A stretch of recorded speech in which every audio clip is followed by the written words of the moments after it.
Yes, so hi everyone and a warm welcome to our channel. I hope you're doing well. Studies and preparations are going on. CA Inter GST revision series के अंदर we are here with the next chapter that is charge.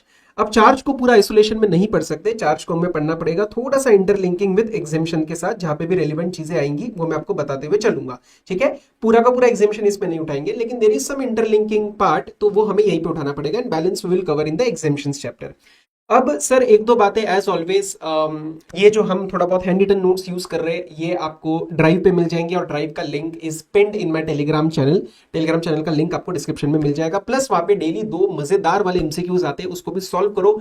और वो MCQs normal नहीं होते, they are very very conceptual, तो you will learn a lot of things from that channel. वहां पे join करके रखना, वहां पे सारे अपडेट्स भी आपको मिलेंगे, और रिजल्ट के बाद बहुत सारी चीजें आने वाली है, तो don't miss out on the updates. Stay in touch with the Telegram channel. ठीक है, अब रही बात सर इसमें क्या क्या आता है सर चार्ज में, what all things we cover. See understand, हम सारे कंसेप्ट्स कर लेंगे। बैक क्वेश्चन में एक दो रहते हैं ना एकदम की, एकदम मजेदार सवाल आईसीआई के ही मटेरियल के, हम वो भी देखते हैं। कुछ एग्जाम्पल साथ साथ कराऊंगा, ताकि ऐसा नहीं कि सिर्फ थ्योरी थ्योरी वो नहीं हो सकता, थोड़ा बहुत अपने को एग्जाम्पल्स वगैरह देखने पड़ेंगे। जो डेडिकेटेड क्यूएनए रहते हैं आपके आईसीआई के, उसका आपको सेपरेट वीडियोस मिलने वाले, that will be after the results. ठीक है, चलो अब सर चार्ज में we will be covering basically the charging section, RCM provisions and the composition scheme. तो स्टार्ट करते हैं, शुभारंभ करते हैं, आ जाओ सर। एंड सेक्शन नंबर 9 से स्टार्ट करते हैं। Now sir what is a charging section. देखो आपने पढ़ लिया पिछले वाले चैप्टर में, पुरानी वीडियोस देख के आना, you will feel a lot of difference. Okay, मैं आपको बस ये बोल रहा हूँ, आप एक बार अच्छे से वीडियो देखना, अच्छे से लेक्चर को समझना, आपको बहुत सारी नई चीजें, बहुत सारे अलग तरीके का इंटरलिंकिंग का अप्रोच समझ में आएगा। Right, so let's start. Sir supply chapter में हमने पढ़ा कि टैक्सेबल इवेंट का क्या मतलब होता है, बराबर। टैक्सेबल इवेंट मतलब वहां पे टैक्स कॉन्सिक्वेंस आता है, लेकिन किसी सेक्शन को आके ये भी तो बोलना पड़ेगा ना कि मैं सीजीएसटी लगाऊंगा, मैं एसजीएसटी लगाऊंगा, मैं आईजीएसटी लगाऊंगा। जैसे आप पीजीबीपी पढ़ते हो डायरेक्ट टैक्स के अंदर, you must be studying PGBP in which you cover section number 28। तो वैसा हमारा जीएसटी में कोई तो आके बोले कि चलो टैक्सेबल इवेंट तो हुआ, लेकिन उसके ऊपर टैक्स लगाना है करके, ये कौन बोलेगा? ये बोलेगा चार्जिंग सेक्शन। हमारे जीएसटी के अंदर सीजीएसटी का चार्जिंग सेक्शन है सेक्शन नंबर 9, और आईजीएसटी का चार्जिंग सेक्शन है सेक्शन नंबर 5, जो कि बिल्कुल सिमिलर लाइंस के ऊपर है। तो स्टार्ट करते हैं। सीजीएसटी हम लेवी करेंगे subject to the provisions of subsection 2। क्या है सर सबसेक्शन 2? अरे वही यार, 5 पेट्रोलियम प्रोडक्ट्स के ऊपर जीएसटी बाद में आएगा, यही सबसेक्शन 2 बोलता है। तो वी विल रिस्पेक्ट सबसेक्शन 2, लेकिन अब हम क्या बोल रहे हैं, that there shall be levied a tax known as CGST on all the intra state supplies of goods services और both. And as you know, intra का मतलब अब आपको पता है, इसके बारे में चर्चा और चैप्टर नंबर 3 में हो जाएगी, चैप्टर नंबर 4 में हो जाएगी, that is place of supply. But basic you know that supplier and place of supply are in one state or one union territory. लेकिन सर इसका एक एक्सेप्शन है। क्या एक्सेप्शन है? टोटल में तुम्हें पता है 3 नॉन टैक्सेबल आइटम्स है। क्या कोई नॉन टैक्सेबल सर्विस है क्या जीएसटी के अंदर? अभी नहीं। There are only 3 non taxable goods. Point number 1, good number 1 is your alcoholic liquor for human consumption. Second, undenatured extra neutral alcohol, that is the rectified spirit which is used for manufacture of alcoholic liquor for human consumption, मतलब उसी का raw material. And third is your 5 petroleum products, जिसके ऊपर GST बाद में आएगा जब भी काउंसिल इसको रेकमेंड करेगा। तो ये 3 चीजें जो है हमारी अभी जीएसटी से बाहर है। 5 पेट्रोलियम प्रोडक्ट्स कौन से हैं सर? पेट्रोलियम क्रूड, डीजल, हमारे गाड़ी का पेट्रोल, नेचुरल गैस, और हवाई जहाज एयरप्लेन्स का एविएशन टर्बाइन फ्यूल, जिसको शॉर्ट में आप लर्न कर सकते हैं सीजीपीएडी करके। Crude, gas, petrol, aviation turbine fuel और डीजल। ठीक है, ऐसा कुछ लर्न कर सकते हो। अब सर 9.3 और 9.4 क्या है? 9.3 and 9.4 are with respect to the RCM category, जिसमें से 9.4 डिटेल में आपके कोर्स का पार्ट नहीं है, रीडिंग के लिए दिया है, उसको मैं रिवीजन में ज्यादा पिक नहीं करूंगा। It is with respect to the real estate industry, तो उसको भी मैं रिवीजन में नहीं ले रहा। एक बार मटेरियल से रीड करना हो फॉर योर अंडरस्टैंडिंग पर्पज, उन्होंने नीचे नोट दिया है, तो आप उतना कर सकते हो। मैं आपको सिर्फ एक जिस्ट दे दूंगा इसका। ठीक है, and main is your notified goods and services, that is the main RCM list, जहां पे रिवर्स चार्ज मैकेनिज्म लगता है। लेकिन आरसीएम के साथ अपने को इंटरलिंकिंग करना पड़ेगा मेरे भाई, एग्जेम्पशंस के साथ इंटरलिंक करके पढ़ना पड़ेगा, अदरवाइज आपका आरसीएम फेल हो जाएगा। ठीक है, अब सर एक और चीज, सर ये जो 9.5 वाला पोर्शन है ना, ये आपके मटेरियल में इसी चैप्टर में दिया है, इसी 9.4 के आगे। बट कैसे रहता है, मटेरियल की सारी चीजें जो है वो फॉर्मेट कभी कभार उसका सही नहीं रहता है। तो 9.5 अपने को ईसीओ के साथ पढ़ना है, टीसीएस के साथ पढ़ना है, क्योंकि कंप्लीट इंटरलिंकिंग करेंगे। 9.5 के साथ आपको टीसीएस भी पढ़ना ही पड़ेगा, फिर टीसीएस अलग से चैप्टर में भी आएगा, तो काफी क्लमजी हो जाएगा। तो मैं 9.5 अभी यहाँ पे पिक नहीं करूंगा, ठीक है। 9.5 आपको ईसीओ के साथ, टीसीएस एंड ईसीओ के साथ ही अपन उसको रिव्यू करेंगे, बराबर। अब sir when there is a charging section of section in with respect to IGST that comes as section number 5, बिल्कुल सिमिलर बातें इसके अंदर लिखी है। और एक चीज जो आपको ध्यान रखनी है कि सर हम ये जो जीएसटी लगाएंगे ये किस वैल्यू पे लगाएंगे, हम उस वैल्यू पे लगाएंगे जो आप वैल्यूएशन चैप्टर के अंदर निकालते हो, that is section number 15। Sir CGST का मैक्सिमम रेट क्या रह सकता है, दैट इज 20%, कॉरस्पॉन्डिंगली एसजीएसटी के अंदर मैक्सिमम 20%। और तीसरा, ये कौन टैक्स पे करेगा सर, ये टैक्स पे किया जाएगा by a taxable person. If you carefully analyse they have not used the word registered person here. क्यों सर, ऐसा क्यों? क्योंकि रजिस्टर्ड पर्सन का मतलब होता है जिसने जीएसटी ऑब्टेन किया है, लेकिन टैक्सेबल पर्सन का मतलब होता है जिसने जीएसटी लिया plus who is liable for registration. ये हमने इंट्रोडक्शन में शायद बात करी थी, नहीं करी थी तो मैं बता देता हूं। जैसे सपोज मैं हूं पानीपुरी वाला और मेरा पानीपुरी वाले का सेल जो है वो लेट से 1 करोड़ है साल का, तो I am a taxable person, I am liable to be registered but I am not actually registered. Still जो चार्जिंग सेक्शन कहता है कि मेरी लायबिलिटी है, वरना कल को मैं जीएसटी वाले भैया या निम्मू ताई को, निम्मू ताई मतलब निर्मला ताई, मैं उनको पता है क्या बोलूंगा कि निर्मला ताई आई am not registered in GST, तो चार्जिंग सेक्शन मेरे पे लगेगा ही नहीं। नो, चार्जिंग सेक्शन मेरे पे लगेगा because the word they are using is taxable person, not a registered person. छोटी छोटी बातें, इंटरप्रिटेशन का खेल है सर। चलो आ जाओ। उसके बाद अब जब हम आईजीएसटी की बात करते हैं तो ये बिल्कुल सेक्शन नंबर 5 जैसा ही है, बट वहां पे 20 रहता है, यहाँ पे 40% रहता है। और यहाँ पे एक प्रोविजो है जो आपके अभी मटेरियल में उन्होंने नहीं डाला है, because this is link to the customs law, और कस्टम्स आप पढ़ते नहीं हो तो मैं भी आपको अभी नहीं पढ़ाऊंगा, ठीक है। अब सर ये आरसीएम जो 9.4 है ये भी आपके डिटेल में कोर्स का पार्ट नहीं है, मैं जस्ट दे के छोड़ रहा हूं आपको कि किसी बच्चे ने रीड किया हो तो उसको ऐसा नहीं लगना चाहिए सर तो करा ही नहीं रहे। तो सुनना, प्रमोटर्स को क्या बोला गया है कि आप अपने जो इनवर्ड सप्लाईज है ना उसके अंदर इन्होंने कैटेगरी क्रिएट करके दी है, इनपुट्स एंड इनपुट सर्विसेज, मतलब जो भी इनवर्ड रॉ मटेरियल रहता है एंड इनपुट सर्विसेज। उसके बाद सीमेंट, मतलब यहाँ पे they are talking about inputs other than cement, और यहाँ पे सीमेंट की बात कर रहे हैं, और बचे हुए capital goods. Basically any inward supply is in 3 forms, either it is an input or it is an input service or it is a capital good।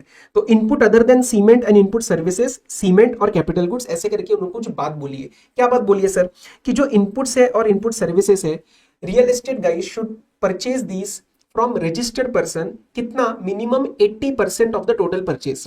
तो मतलब अगर मैं 100 रुपीज का परचेज कर रहा हूं एज अ प्रमोटर, तो मेरा मिनिमम जो 80 रुपीज का परचेज है that should come from a registered person.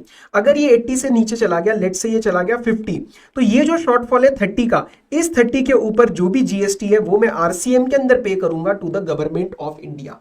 मतलब जोर जबरदस्ती वाला ये जीएसटी कलेक्ट किया जा रहा है, जबकि मैं परचेज कर रहा हूं अनरजिस्टर्ड से। सीमेंट के लिए उन्होंने बोला कि आप अपना 100% परचेज रजिस्टर्ड से करना, 1 रुपया भी अगर तुमने अनरजिस्टर्ड से खरीदा तो उसके ऊपर 28% जीएसटी आरसीएम के अंदर लग जाएगा। एंड कैपिटल गुड्स भाई तो किसी से भी खरीद, रजिस्टर्ड अनरजिस्टर्ड, आरसीएम ही लगने वाला है। Then comes a list of RCM, जो आरसीएम की गुड्स की लिस्ट है, again not a part of CA inter, हम सीए फाइनल में पढ़ाते बच्चों को, तो आपको नहीं पढ़ना है तो बल्ले बल्ले आप मत पढ़ो इसको, रीडिंग के लिए उन्होंने लिस्ट दी है, जरूरत नहीं है पेपर के लिए, आगे बढ़ते हैं। अब सर जब मैं बात करता हूं सर्विसेज की, ये सर्विसेज की लिस्ट हम पढ़ेंगे, और सबसे इंपॉर्टेंट बात जो आपको जाननी है that you need to have a structured thinking, you need to have a structured thinking when you are covering the RCM FCM provision, ठीक है। तो मैं इसके लिए ना आपको 1-2 चीजें बताना चाहता हूं, सुनना जरा ध्यान से, ये आपको जनरल क्वेश्चंस में भी काम आएगा कि आपकी जो जब भी आपको क्वेश्चन में आएगा कि कहीं पे भी अगर कोई एमसीक्यू आया, कुछ भी आया, that what is a person's GST liability, क्या बोल रहा हूं मैं, what is the person's GST liability। तो इस GST liability को आपको कैसे एनालाइज करना है, उस पर्सन की एक आउटवर्ड सप्लाई रहेगी, ठीक है, और उस पर्सन की एक इनवर्ड सप्लाई भी रहेगी। उस आउटवर्ड सप्लाई में हो सकता है एफसीएम लग रहा है, हो सकता है आरसीएम लग रहा है, उस इनवर्ड सप्लाई में भी हो सकता है एफसीएम लग रहा है और हो सकता है आरसीएम लग रहा है। तो मेरे लिए जो जीएसटी लायबिलिटी बनेगी वो पता है कौन सी बनेगी, आउटवर्ड सप्लाई की FCM is my liability, RCM is not my liability क्योंकि वो सामने वाले की लायबिलिटी है, एंड इनवर्ड में FCM is not my liability क्योंकि वो सामने वाले की लायबिलिटी है, and RCM is my liability. तो आपको इस पे फोकस करना पड़ेगा, this and this. Apart from that whatever inward supplies you are receiving, चाहे वो एफसीएम के अंदर है चाहे वो आरसीएम के अंदर है, yes they are eligible for the purpose of ITC. अब मैं इसके आगे की बात बता रहा हूं, ये होता है स्ट्रक्चर थिंकिंग। स्ट्रक्चर थिंकिंग मतलब सोच समझ के आपको क्वेश्चन को एनालाइज करना है। बट एक और चीज मैं आपको बता देता हूं कि ये आउटवर्ड और इनवर्ड जानने से पहले आपको ये देखना है कि कई सर्विस तो एग्जेम्प्ट नहीं है ना। If a service is enjoying exemption, तो फिर एग्जेम्पशन हो गया तो बेटा जी जीएसटी लगेगा ही नहीं, और जीएसटी लगेगा ही नहीं तो आरसीएम एफसीएम की बात कहां से आएगी मुझे बताओ। अगर जीएसटी लग ही नहीं रहा है तो फिर why there is a question, why would we discuss the question of who is going to pay the tax, because tax is nil. आप समझे इस बात को। तो इसीलिए जब हम सर्विसेज पढ़ते हैं ना, तो सर्विसेज के साथ साथ मुझे आपको एग्जेम्पशंस का भी रेलिवेंट पोर्शन देना पड़ेगा। मैं इसको छोड़ नहीं सकता, वो गलत हो जाएगा आपके साथ। समझ पा रहे हैं आप इस बात को? ठीक है, तो फिर मैं अब आगे बढ़ना चाहता हूं with respect to the RCM FCM provisions and we will also cover the exemptions. पहली एंट्री जो आपकी रिवर्स चार्ज मैकेनिज्म की आ रही है, that is coming with respect to GTA. तो अब मैं जीटीए का पहले एग्जेम्पशन एंट्री उठाऊंगा। Pay attention now. सबसे पहले you have to note that what is the meaning of GTA. GTA का मतलब क्या है? जीटीए का मतलब है बेटा जी दो conditions. What are the two conditions? ये आपके पेपर में आनी चाहिए। अगर ये पेपर में आपको दिख गई तो वो जीटीए है, वरना वो जीटीए नहीं है, उसके आगे का एनालिसिस खराब हो जाएगा। सर जीटीए का एनालिसिस के लिए दो कंडीशन, डेफिनेशन में इसकी first condition is it is giving services with respect to transportation of goods by road, and second condition is वो कंसाइनमेंट नोट इशू कर रहा है। क्या मतलब समझ में आया सर? अगर इन दोनों में से कोई भी कंडीशन पूरी नहीं होती है तो वो मेरे लिए जीटीए ही नहीं है, और अगर ये दोनों कंडीशन पूरी होती है तो वो जीटीए बनेगा। ठीक है, क्या कंडीशन है? पहली services with respect to transportation of goods by road, and second is the consignment note. Sir यहां पे मैं वर्ड यूज कर रहा हूं with respect to, not of. तो it is not restricted to service of transportation of goods, but it is related to services with respect to transportation of goods. मतलब वो transport के साथ साथ एंसिलरी सर्विसेज भी दे सकता है, जैसे loading, unloading, packing, unpacking, insurance, warehousing, फलाना। ठीक है, एक्सेट्रा। समझे आप? तो it is wider than मियर service of transportation of goods. And consignment note होता है वो येलो कलर का बिल्टी जैसा नहीं होता, कंसाइनर, कंसाइनी, वेट, कहां से कहां माल जा रहा है, फ्रेट कौन पे कर रहा है, वो सारी बातें इसके अंदर आ जाती है। अब ये आपको समझ आ गया जीटी का मतलब। अब मैं आपको दो एंट्रीज बताता हूं। एंट्री नंबर 1 ध्यान से सुनना। Service by way of transportation of goods by road is exempt except the service of a GTA.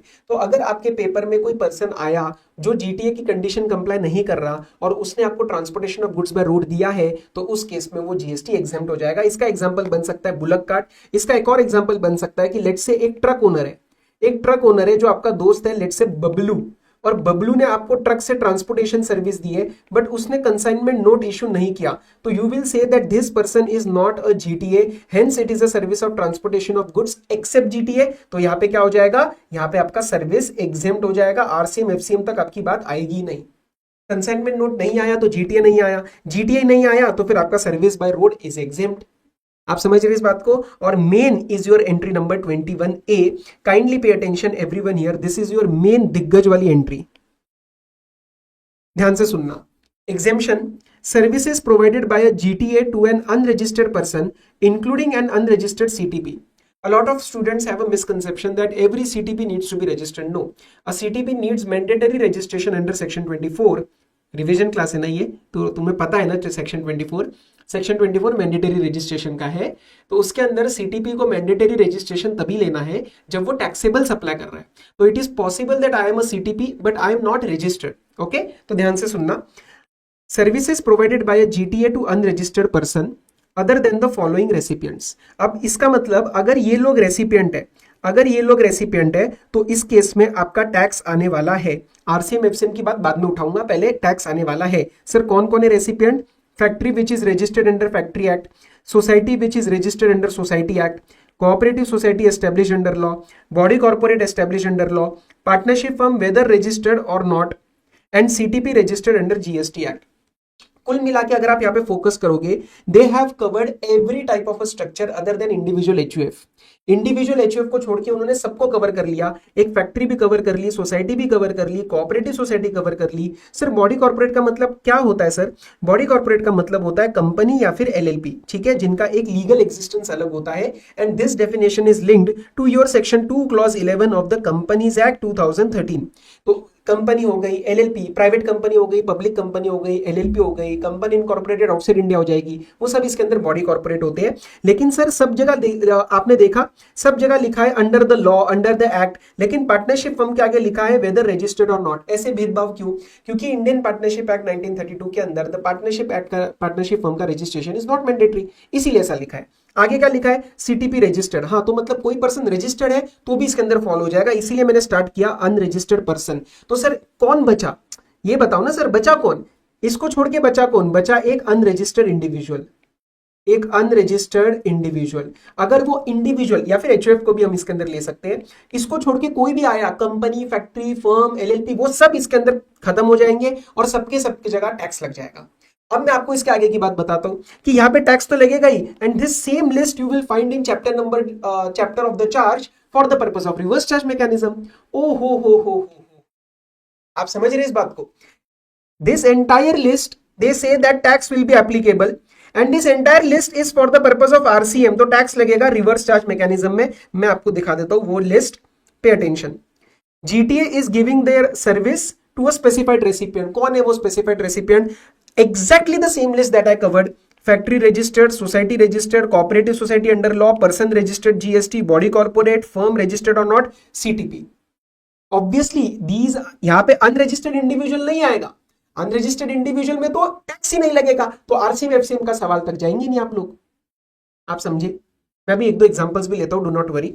एक और बात मैं आपको बता दूं, जब भी मैं आरसीएम एफसीएम का एनालाइज कर रहा हूं उससे पहले मैं एग्जेम्पशन का एनालिसिस कर रहा हूं, वहां पे फोकस क्या है? रेसिपिएंट। और do you remember what is the meaning of word recipient? मैंने आपको पहले भी करवाया है, मुझे ध्यान है।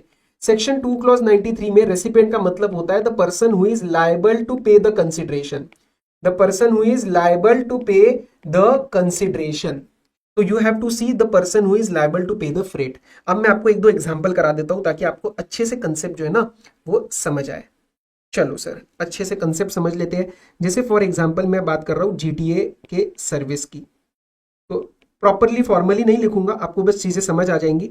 सपोज एक जीटीए की सर्विस ली जा रही है, एक जीटीए की सर्विस ली जा रही है बाय अ कंपनी, लेट से मेरी कंपनी है S Walimbe classes private limited, ठीक है। ये आज ही बनी है, आज सुबह इनकॉर्पोरेट हुई है, today it has been incorporated, और शाम को इसने सर्विस ली है। मुझे एक बात बताओ, यहां पे आप टैक्स का एनालिसिस कैसे करेंगे? देखो सबसे पहले it is a body corporate, मुझे बताओ it is a body corporate, yes और no? It is a body corporate. Registered unregistered does not matter. Factory, society, body corporate, firm registered है या नहीं फर्क नहीं पड़ता है, हो सकता है जीएसटी के अंदर अनरजिस्टर्ड है, डज नॉट मैटर, टैक्स लगेगा। बाकी केसेस में registered person under GST cover किया है, लेकिन ये वाले लोग हो सकता है जीएसटी में रजिस्टर्ड नहीं है, डज नॉट मैटर। यहां पे क्या हो जाएगा? टैक्स लग जाएगा साहब। यहां पे the GST will be applicable.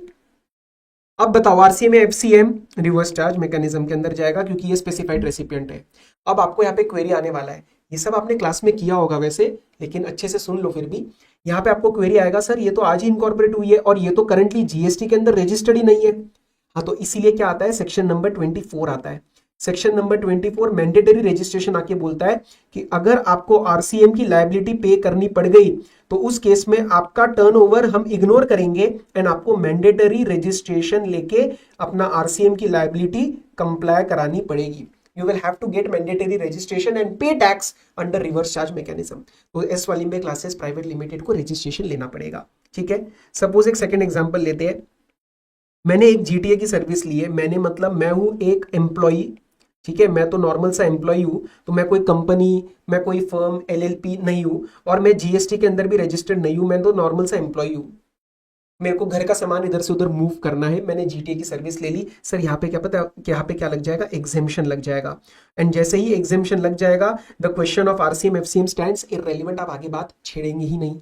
एक और एग्जांपल, जैसा मैंने आपको बताया बहुत बारी पूछा जाता है कि मैंने एक फ्रेंड से, मैंने एक जानने वाले से ट्रक ले लिया और ट्रक के थ्रू जो है आई टुक ट्रांसपोर्टेशन ऑफ गुड्स का सर्विस, ठीक है, आई टुक ट्रांसपोर्टेशन ऑफ गुड्स का सर्विस। एक ट्रक था लेकिन उसने कंसाइनमेंट नोट इशू नहीं किया, कंसाइनमेंट नोट इशू नहीं किया तो it is not a GTA, and if it is not a GTA then service of transportation of goods by road is exempt, by road is exempt. इसके exception है, इसके exception क्या है? GTA और courier, GTA और courier, but ये ना ही GTA ये ना ही कोरियर है, तो ये भी एग्जामिशन के अंदर फॉल कर जाएगा। आपको चीजें पकड़नी है, ठीक है, चीजें अच्छे से समझनी है। अब मैं आगे बढ़ना चाहता हूं।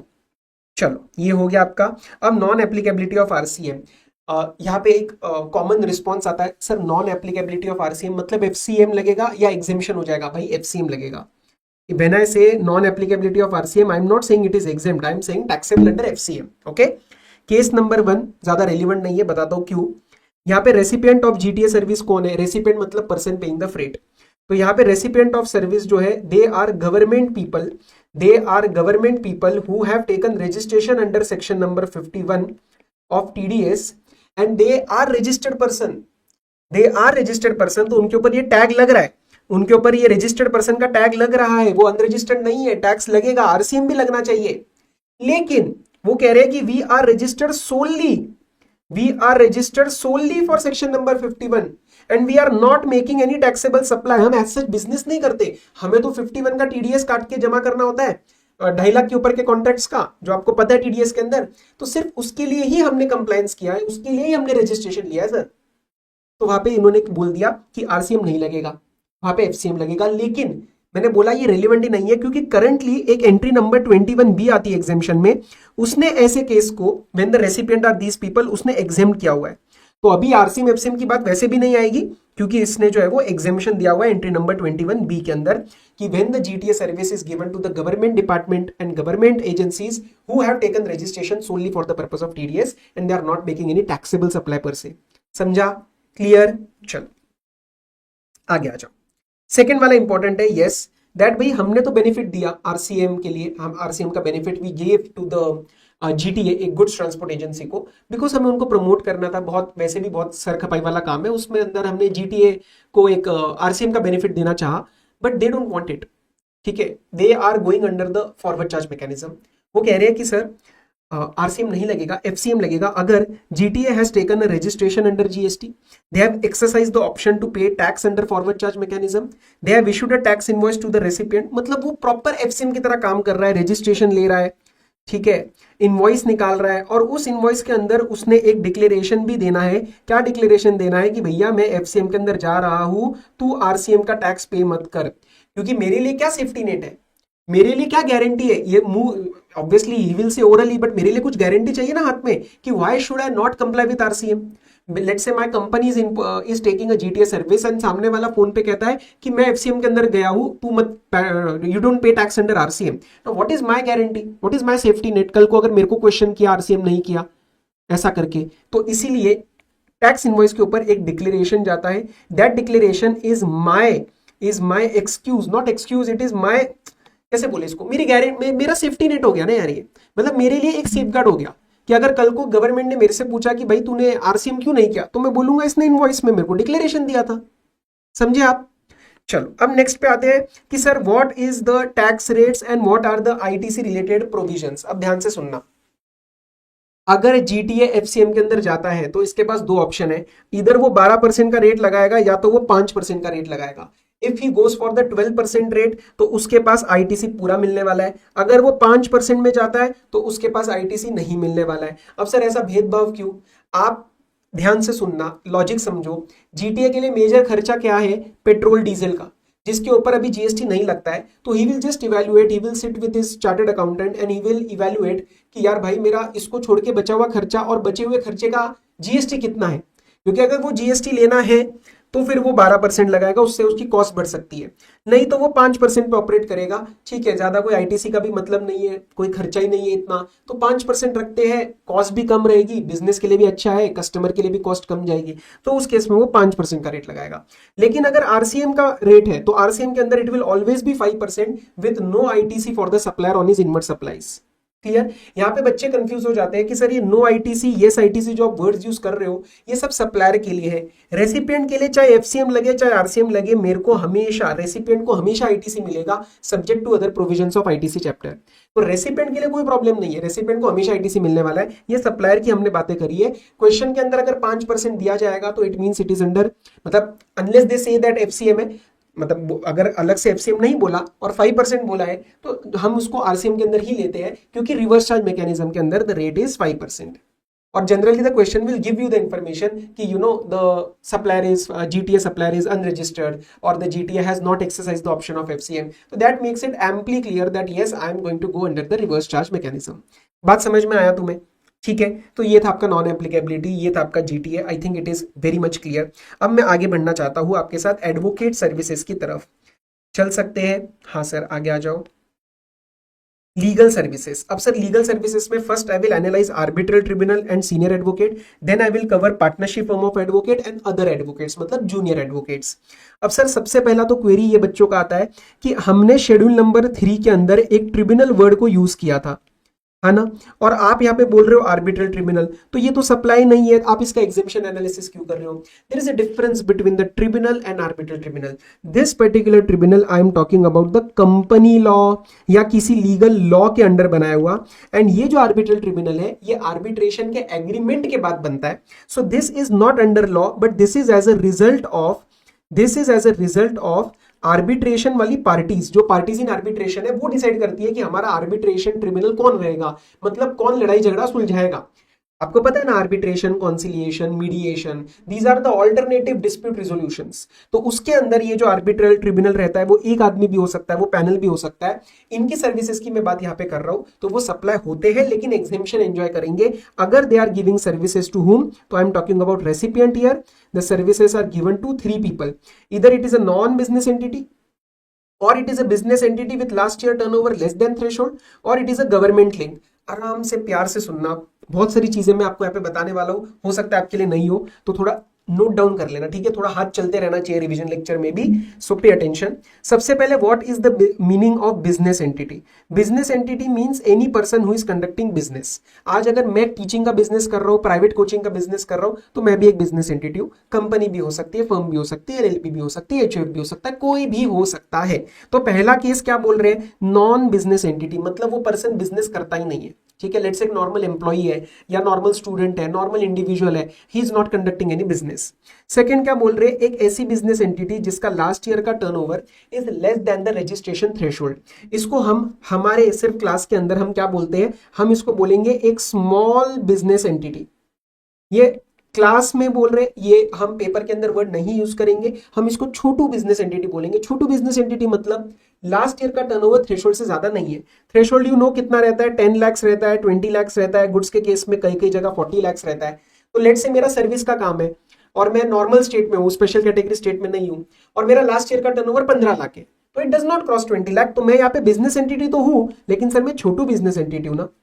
ओके और थर्ड क्या है? ये सब सरकारों को कवर कर लिया। सब सरकार मतलब सेंट्रल गवर्नमेंट को कवर किया, स्टेट गवर्नमेंट को कवर किया, यूटी को कवर किया, थर्ड लेवल लोकल अथॉरिटी को कवर किया, एज वेल एज इन्होंने गवर्नमेंटल अथॉरिटी और गवर्नमेंटल एंटिटी को भी कवर किया। एग्जेम्पशन चैप्टर में आप पढ़ते हो what is the meaning of GA and G. ये सरकारी बॉडीज होती है जिसके अंदर कंट्रोल 90% स्टेक सरकार का रहता है। गवर्नमेंटल अथॉरिटी क्यों बनाई जाती है? To perform the functions of panchayat and municipality 243G 243W। And governmental entity बनाई जाती है, क्यों बनाई जाती है? To do any business any function which the government will interest. तो बेसिकली यहाँ पे ये 3 लोग अगर रेसिपिएंट है तो उस केस में जो है आपका एग्जेम्पशन लग जाएगा। And same to same list applies for senior advocate giving legal services. Already senior advocate की फीस बहुत होने वाली है, उस पर जीएसटी मत लगाओ, ठीक है? अब सर एक वैसे बताओ ना लॉजिक क्या रहता है? देखो जस्टिस सिस्टम वैसे भी इंडिया में, मतलब it we want to promote it, right? हमें जस्टिस सिस्टम पे टैक्सेशन नहीं लगाना है, तो लॉयर की फीस भी यहाँ पे थोड़ा एग्जेम्पशन में चली जाती है। कोर्ट की फीस और जो भी कोर्ट ट्रिब्यूनल का होता है वो तो वैसे भी निगेटिव लिस्ट में चला जाता है शेड्यूल नंबर 3 में। तो we are just trying to give the relief for a common man जो कि जस्टिस सीख कर रहा है, ठीक है? अब 2 बातों का ध्यान रखेंगे यहाँ पे। सीनियर एडवोकेट का मतलब क्या होता है? एक बच्चे ने बोला था सर जिसके बाल सफेद हो जाए, ऐसे नहीं होता है। सीनियर एडवोकेट का मतलब होता है हु इज डेजिग्नेटेड एज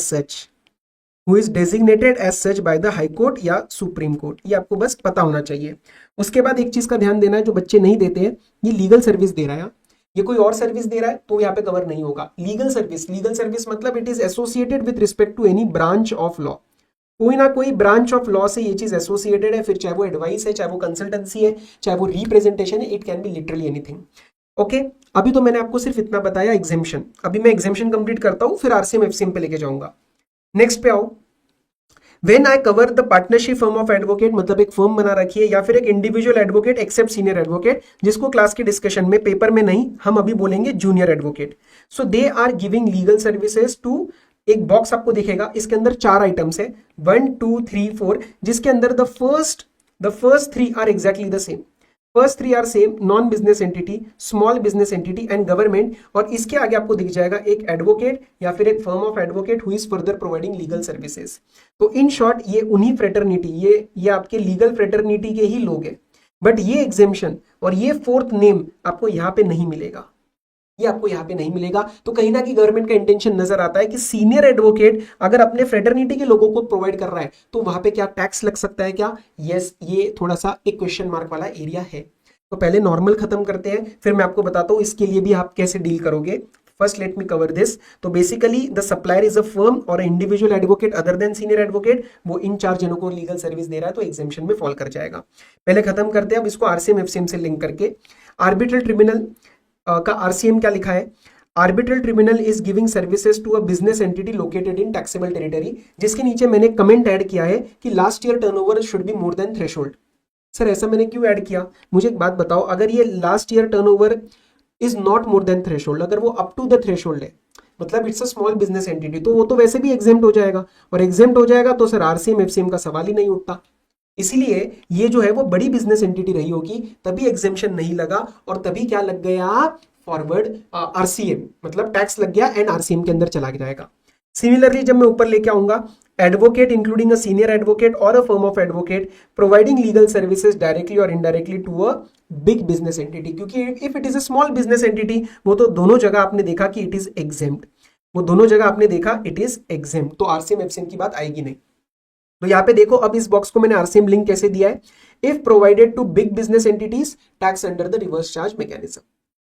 अब आपका एक क्वेरी रह जाता है जो फाइनल इंटर में सब जगह आता है कि सर एक बार बताओ ना, if senior advocate is giving services to an advocate और अ फर्म ऑफ एडवोकेट, तो क्या एनालिसिस करना है? देखो डायरेक्टली अगर आप यहाँ देखोगे तो ऐसा लगता है एकदम से पढ़ के कि ये वाला फोर्थ आइटम यहाँ पे नहीं दिया रेसिपिएंट की फॉर्म में, तो टैक्स लगाना चाहिए।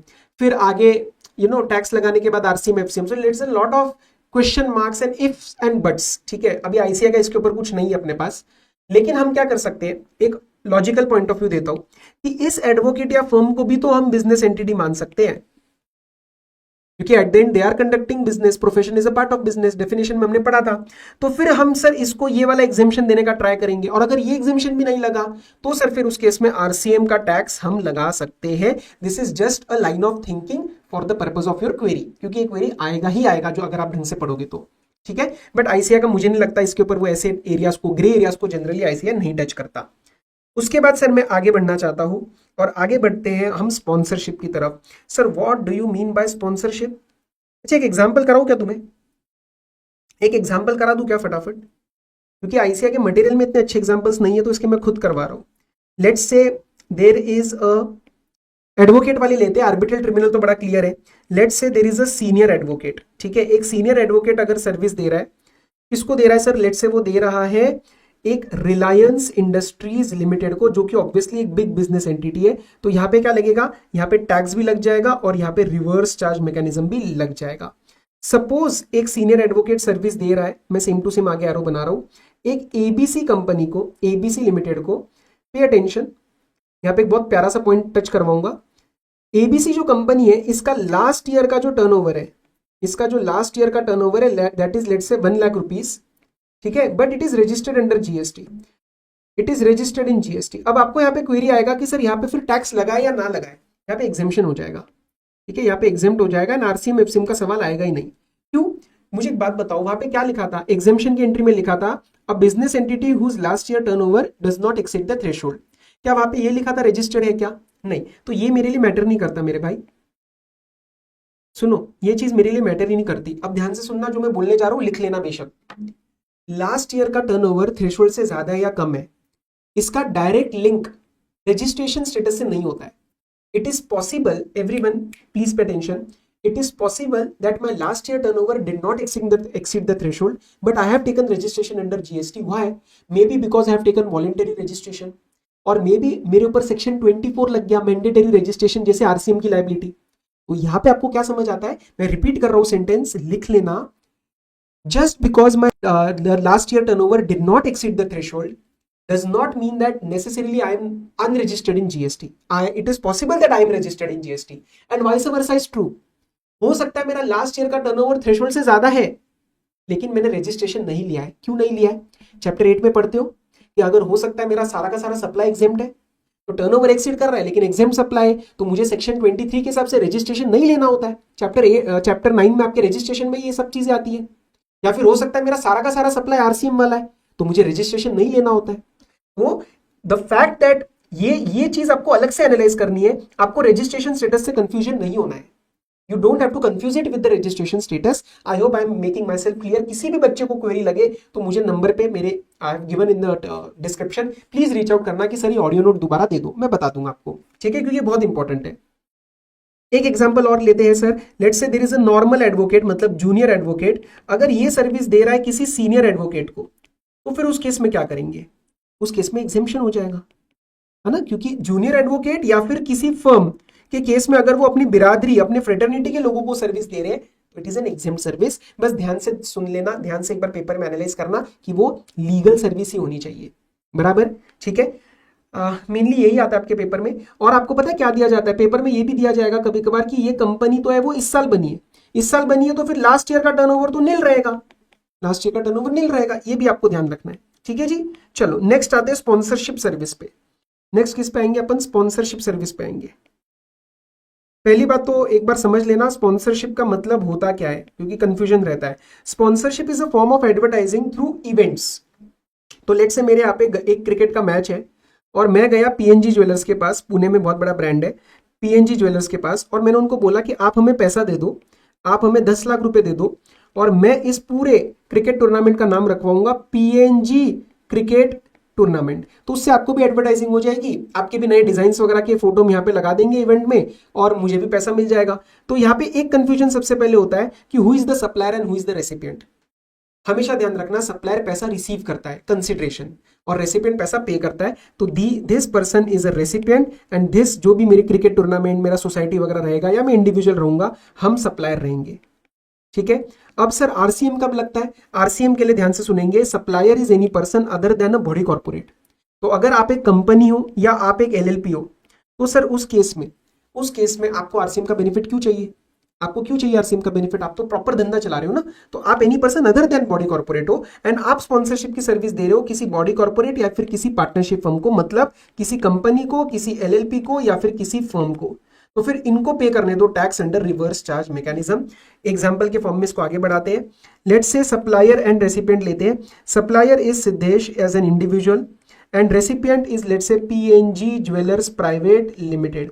तो this is a service by other than body corporate to a body corporate. यहाँ पे आरसीएम लग जाएगा. Sir what if this is unregistered? हाँ, तो फिर अनरजिस्टर्ड है तो इसको सेक्शन 24 के अंदर रजिस्ट्रेशन लेना मैंडेटरी हो जाएगा, क्योंकि उसको आरसीएम कंप्लाई करना है तो मैंडेटरी रजिस्ट्रेशन लग जाएगा. समझ में आया? नेक्स्ट एक और एग्जांपल लेते हैं. Let's say supplier is a company, ठीक है, S Walimbe classes private limited. तो फिर आगे ना आपको पेपर में रेसिपिएंट देखने की जरूरत ही नहीं है, क्योंकि it is a body corporate. तो यहाँ पे पक्का फॉरवर्ड चार्ज मैकेनिज्म ही लगेगा. तो this is how you have to analyse. सारी कंडीशंस अगर क्लिक कर गई कि supplier other than body corporate है एंड रेसिपिएंट बॉडी कॉर्पोरेट है और अ फर्म है, तो फर्म का भी ले लेते हैं कि let's say it's partnership firm. मेरी पार्टनरशिप फर्म है, that is a supplier and recipient is also partnership firm. यहाँ पे गलती हो सकती है. Any person other than body corporate comply होता है, पर ये फर्म है तो यहाँ पे आरसीएम लग जाएगा. यहाँ पे लग जाएगा रिवर्स चार्ज मैकेनिज्म. यहाँ पे गलती हो सकती है क्योंकि देखना रेसिपिएंट फर्म है पर supplier other than body corporate है, यहाँ पे आपको आरसीएम लगाना है. समझे आप इस बात को? चलो कंसेप्ट को समझना, बाकी एग्जाम्पल्स का कोई लिमिट नहीं है. मतलब कभी कभार क्या होता है, मैंने देखा इंटर पे आप बच्चे थोड़ा सा क्वेश्चन नंबर पे अटक जाते हो कि मेरे को सर कितने क्वेश्चन करने हैं. नहीं, कंसेप्ट को समझो, क्वेश्चंस फिर आ जाएंगे आपको. ठीक है.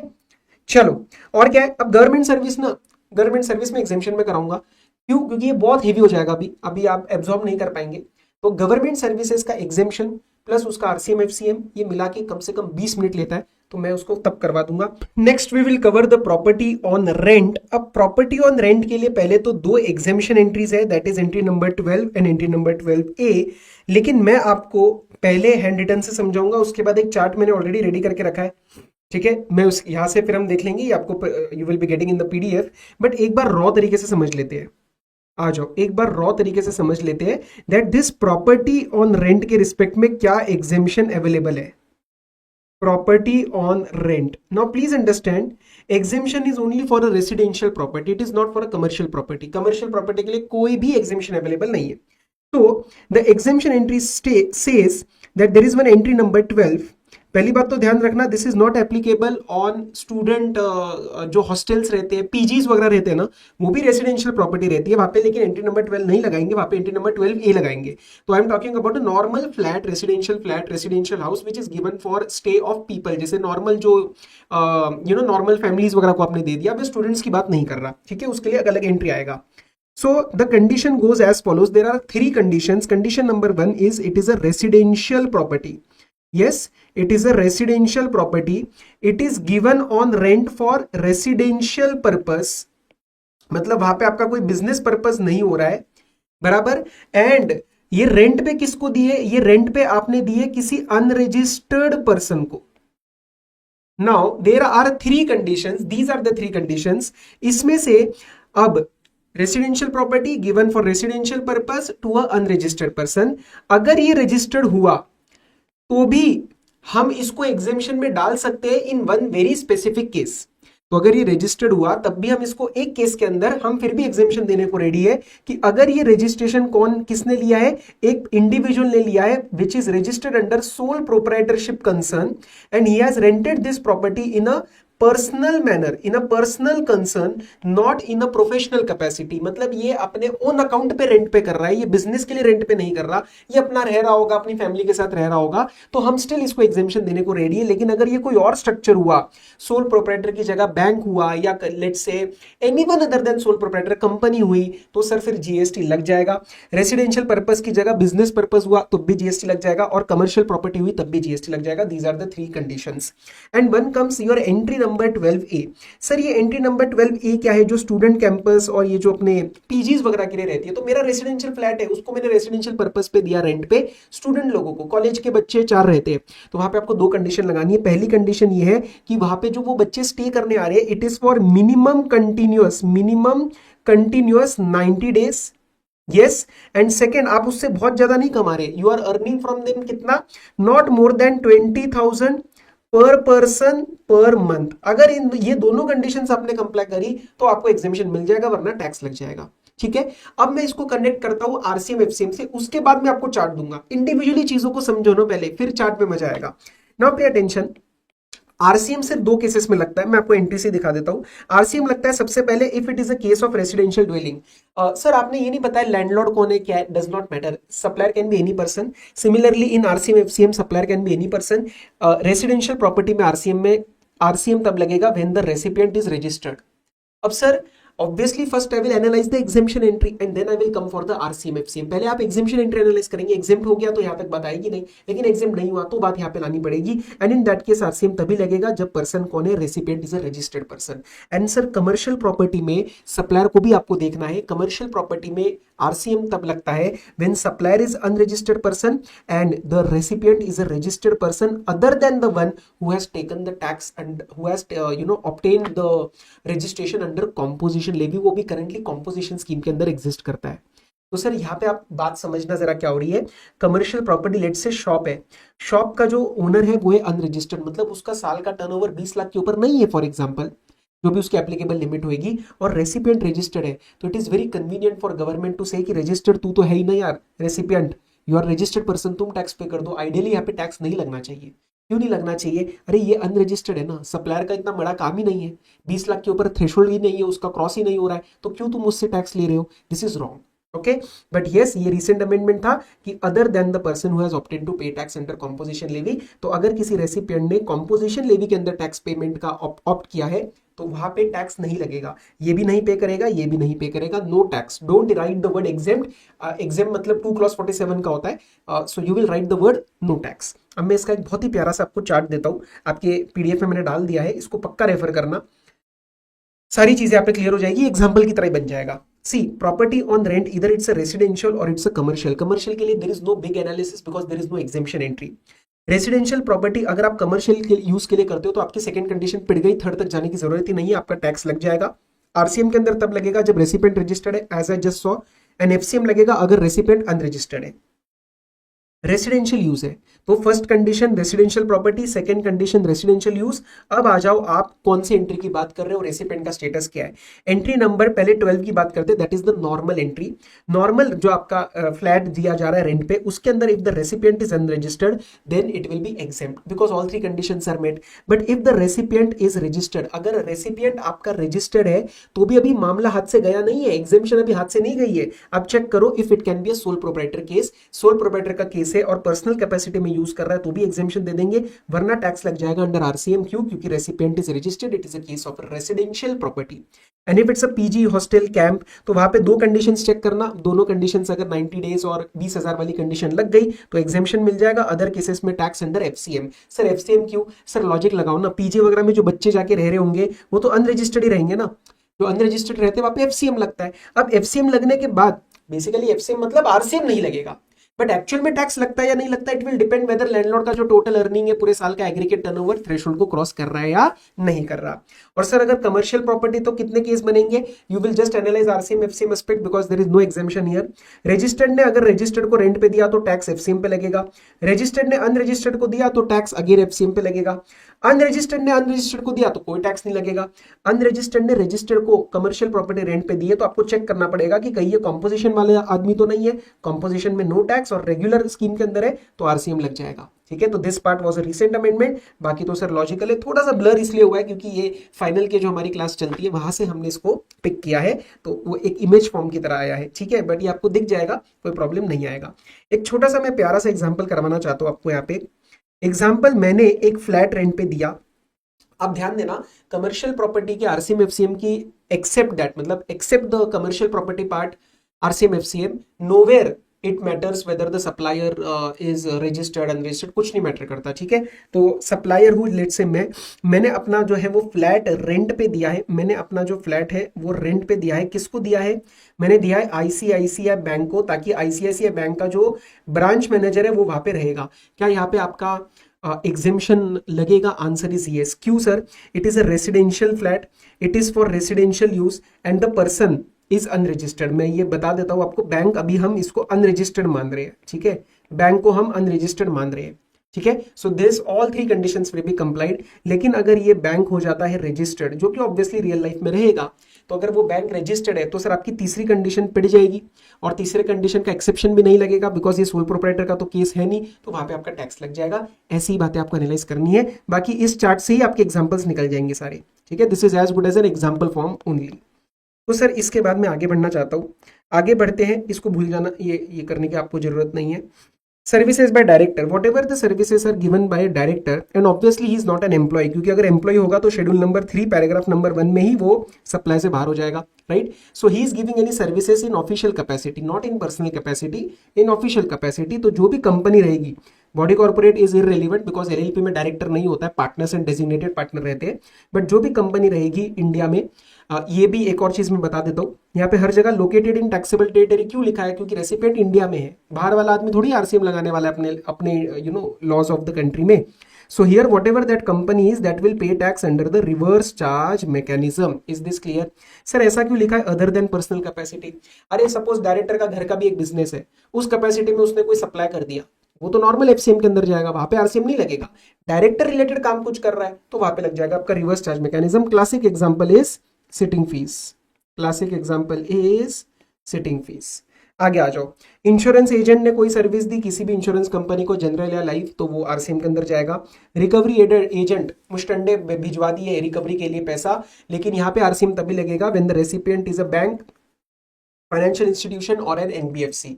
अगर ये कोई नॉर्मल इंसान है, लेट से कोई एक ट्रेडर है या कोई जनरल पर्सन है, तो वहां पे एफसीएम लगेगा। ये आपके पेपर में एक बार पूछा गया है, ध्यान रख लेना, फाइनल के लेवल पे भी एक बार पूछा गया था, बहुत बच्चों ने गलतियां किया था।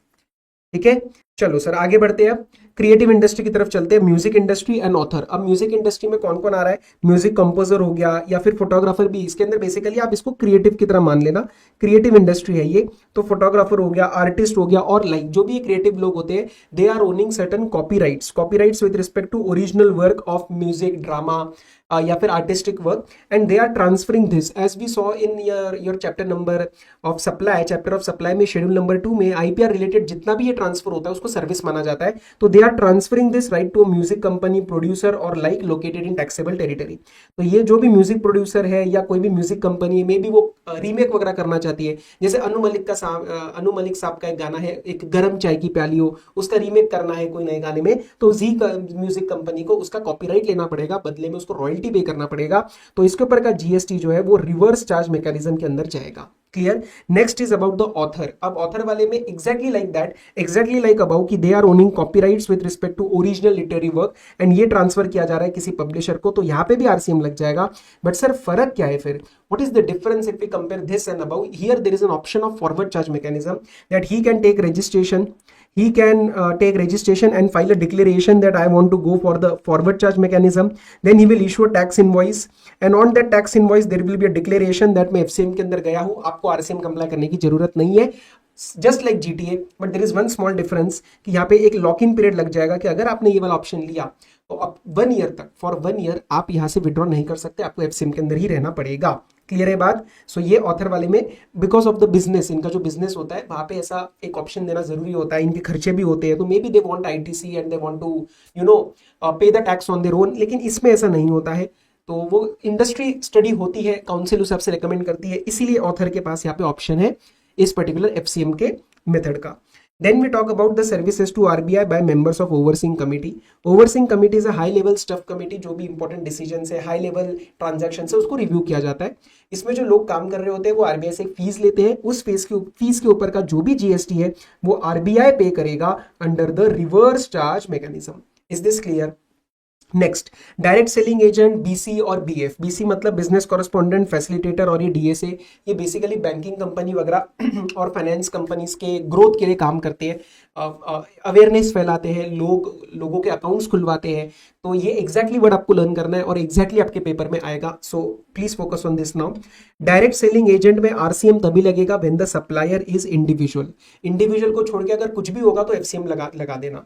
And who is a recipient, banking company और एन एनबीएफसी। छोटी सी बात है लेकिन मैं बताना चाहता हूं कि यहाँ पे जनरल वर्ड फाइनेंशियल इंस्टीट्यूशन नहीं लिखा है, it should be either a bank और it should be specifically a NBFC. छोटी सी बातें, बारीकी वाली बातें ध्यान रखेंगे आप लोग।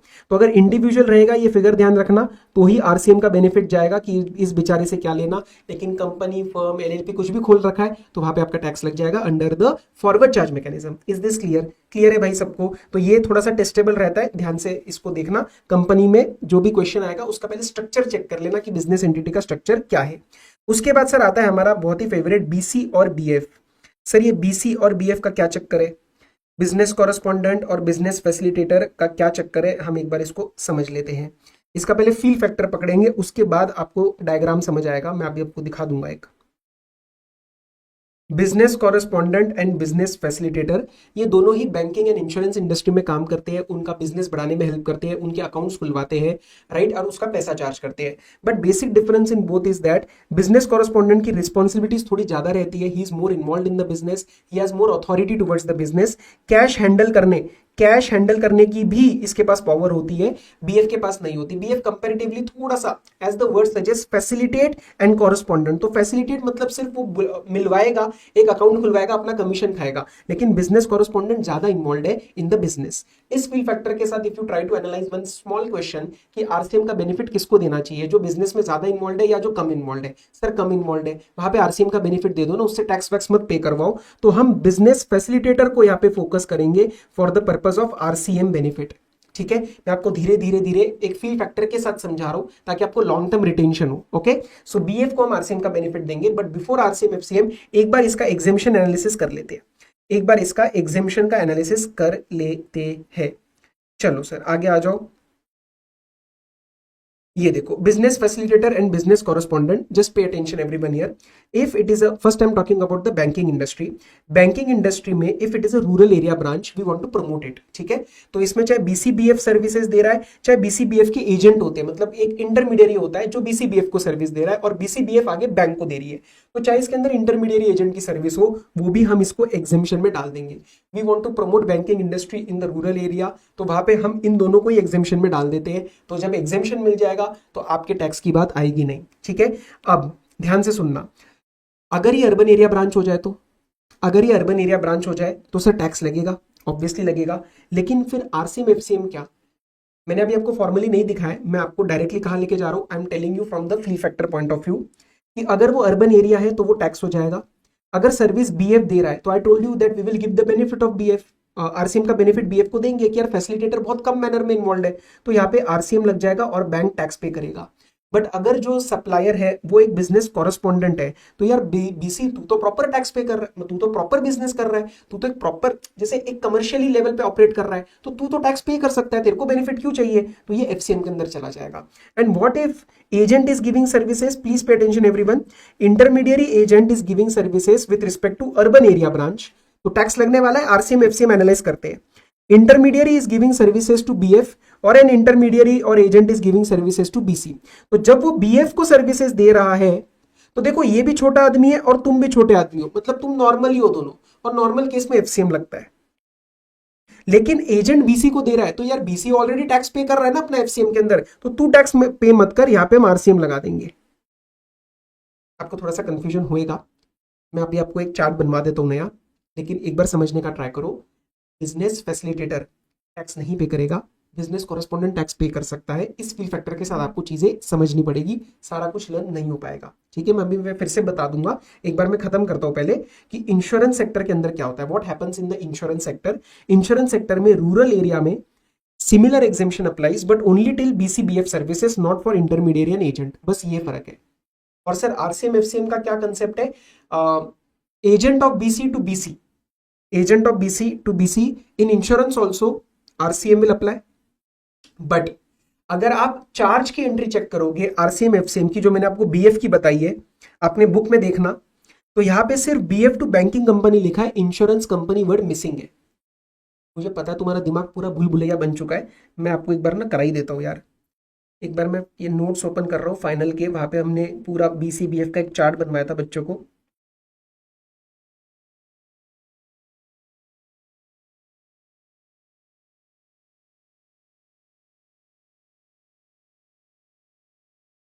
प्रॉपर्टी ऑन रेंट का भी एग्जांपल मैं तुम्हें दिखा दूंगा, ठीक है। Pay attention now everyone, summary बनवाइए एक। अगर बैंकिंग इंडस्ट्री है, रूरल एरिया ब्रांच है, तो सर चाहे बीसीबीएफ सर्विस दे रहा है चाहे एजेंट दे रहा है, पूरा का पूरा एग्जेम्प्ट है, आपको कुछ एनालाइज करने की जरूरत नहीं है।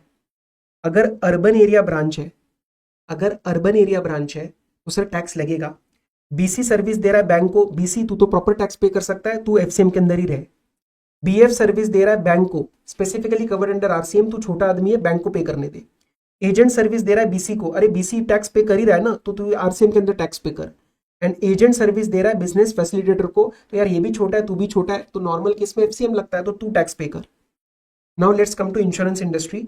इंश्योरेंस इंडस्ट्री में रूरल एरिया में एग्जेम्पशन है, but only till the BCBF level, not on the agent level. So if an agent is giving services to business correspondent, same मैंने बोला टैक्स लगेगा। यहां पे आपको थोड़ा सा ध्यान देना है, agent to BF same FCM, क्योंकि दोनों ही छोटे आदमी है। अर्बन एरिया में टैक्स लगाना है, बीसी सर्विस दे रहा है इंश्योरेंस कंपनी को, बिजनेस कॉरेस्पॉन्डेंट टैक्स पे करेगा। बिजनेस फैसिलिटेटर इंश्योरेंस को सर्विस दे रहा है, this is the point where you need to pay attention कि आरसीएम की एंट्री उन्होंने बीएफ टू बैंक में लगाई है, बीएफ टू इंश्योरेंस कंपनी में नहीं लगाई है, तो बिजनेस फैसिलिटेटर ही टैक्स पे करेगा। ये थोड़ा सा ध्यान रखने वाला है। हालांकि आईसीआई इतना रिटर्न में पूछता नहीं है, बहुत ही एलिमेंट्री लेवल पे जाएगा वो, बट यार रेडी तो हो जाओ ना तुम लोग। एजेंट अगर बीसी को सर्विस दे रहा है तो सर बीसी टैक्स पे कर सकता है अंडर रिवर्स चार्ज मैकेनिज्म। क्यों सर ऐसा बोला, क्योंकि अगर आप एंट्री चेक करोगे तो एजेंट वाले में उन्होंने ऐसा नहीं लिखा बीसी इन बैंकिंग इंडस्ट्री, तो ये इंश्योरेंस वाले पे भी हम लगा सकते हैं। एंड हेंस जो लास्ट वाला है, एजेंट अगर बीएफ को सर्विस दे रहा है तो उस केस में दोनों ही छोटे आदमी टैक्स लगेगा अंडर फॉरवर्ड चार्ज मैकेनिज्म। ये वाला आप नोट भी कर सकते हो, नहीं तो मैं ट्राई करता हूं कि ये वाले का भी इमेज में दे दूंगा उसके अंदर, ठीक है। ये वाला आप ऐसे आप नोट भी कर सकते हो। और प्रॉपर्टी ऑन रेंट के भी मैं आपको एग्जांपल दिखाता हूँ। ये मैंने आपको एक्चुअली करा दिया है, ये भी मैंने आपको करा दिया है। Residential property given to a doctor to run his clinic, तो clinic is a commercial purpose, तो यहाँ पे टैक्स लग जाएगा। ठीक है, बाकी के तो अभी हमारे हुए नहीं है, बाकी के तो हम अभी करेंगे। Security personal, now everyone pay attention, again one of the most asked entries. Security personal मतलब सिक्योरिटी लोग आप प्रोवाइड कर रहे हो, गार्ड वगैरह प्रोवाइड कर रहे हो। आप कौन हो? आप हो any person other than body corporate. आप बॉडी कॉर्पोरेट नहीं हो, मतलब आप कंपनी या फिर एलएलपी को छोड़ के कोई हो।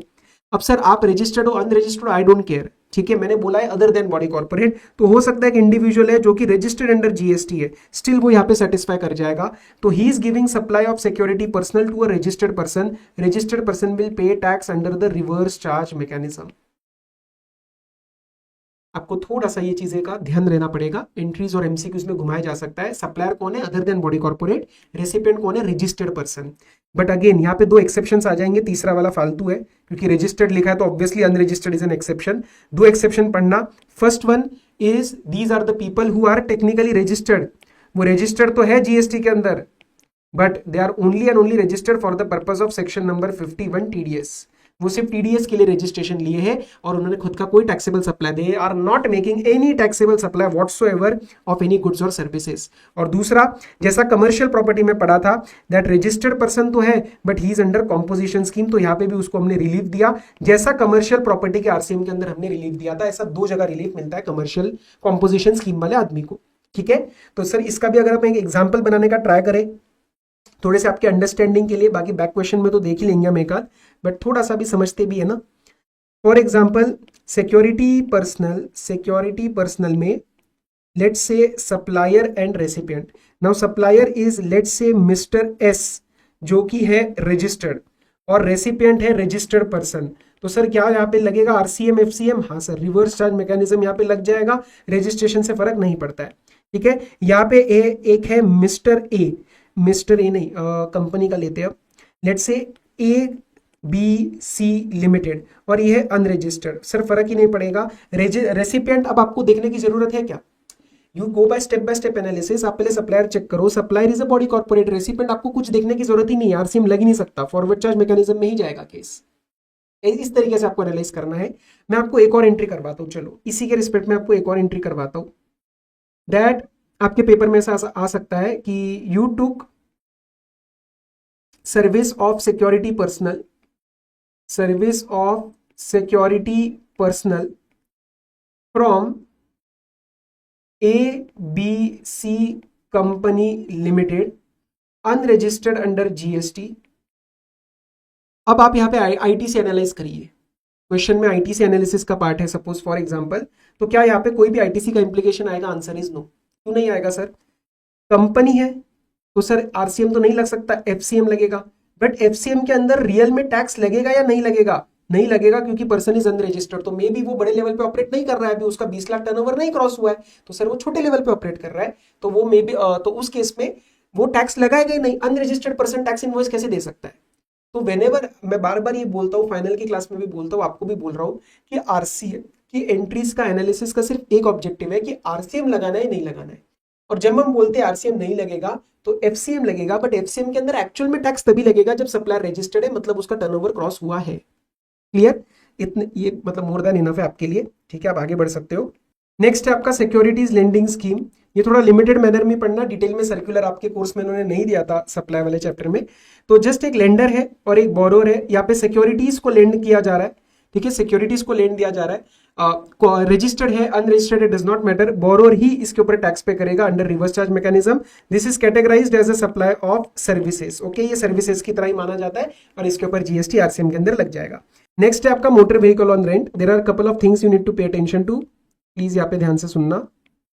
मैं कौन से मोटर व्हीकल की बात कर रहा हूं? आई am talking about the motor vehicle which is for the transportation of passenger, okay, not for goods. Goods वाले में 100% the case will be what?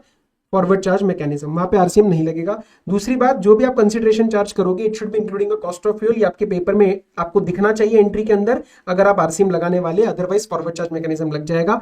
ठीक है।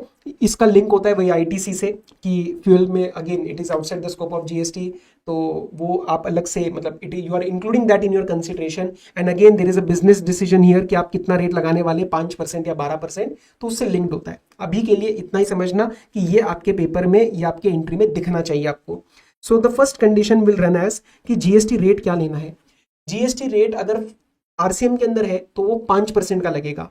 अगर सामने वाला सप्लायर मतलब जो मोटर व्हीकल रेंट पे दे रहा है, if he wants to go for complete ITC, अगर उसको आईटीसी चाहिए तो उसको 12% का रेट लगाना पड़ेगा, और उस केस में आरसीएम नहीं लगेगा, फॉरवर्ड चार्ज मैकेनिज्म लगेगा। 5% आरसीएम, 12% फॉरवर्ड चार्ज मैकेनिज्म। अब ये लगाना है या नहीं लगाना, इट्स हिज बिजनेस डिसीजन, हम बीच में नहीं आएंगे। वो सप्लायर देखेगा उसका फ्यूल का खर्चा, क्योंकि again motor vehicle on rent मतलब उसको फ्यूल का खर्चा करना है, ठीक है, एज आई टोल्ड यू, और उसको चार्ज करना है, तो भाई उसके ऊपर it is not a taxable supply, तो उसमें जीएसटी का पोर्शन कितना है, क्या है, वो अपने कंसल्टेंट के साथ बैठेगा और ये कॉन्शियस डिसीजन, ये कॉन्शियस बिजनेस डिसीजन लेगा कि whether he wants to go under 12% and FCM और he wants to use the RCM route. ठीक है, आरसीएम रूट के लिए 3 कंडीशन है। पहली कंडीशन है कि 5% का जीएसटी लग रहा है, और सर फिर उसमें क्या बोला है, सप्लायर को अभी भी आईटीसी मिलेगा बट सिर्फ इनपुट सर्विसेज पे मिलेगा, और वो ITC he can use for output liability of any other supply. ठीक है, क्योंकि ये वाला तो आरसीएम के अंदर चला गया। Now next is what is the type of supplier, this is the second particular condition.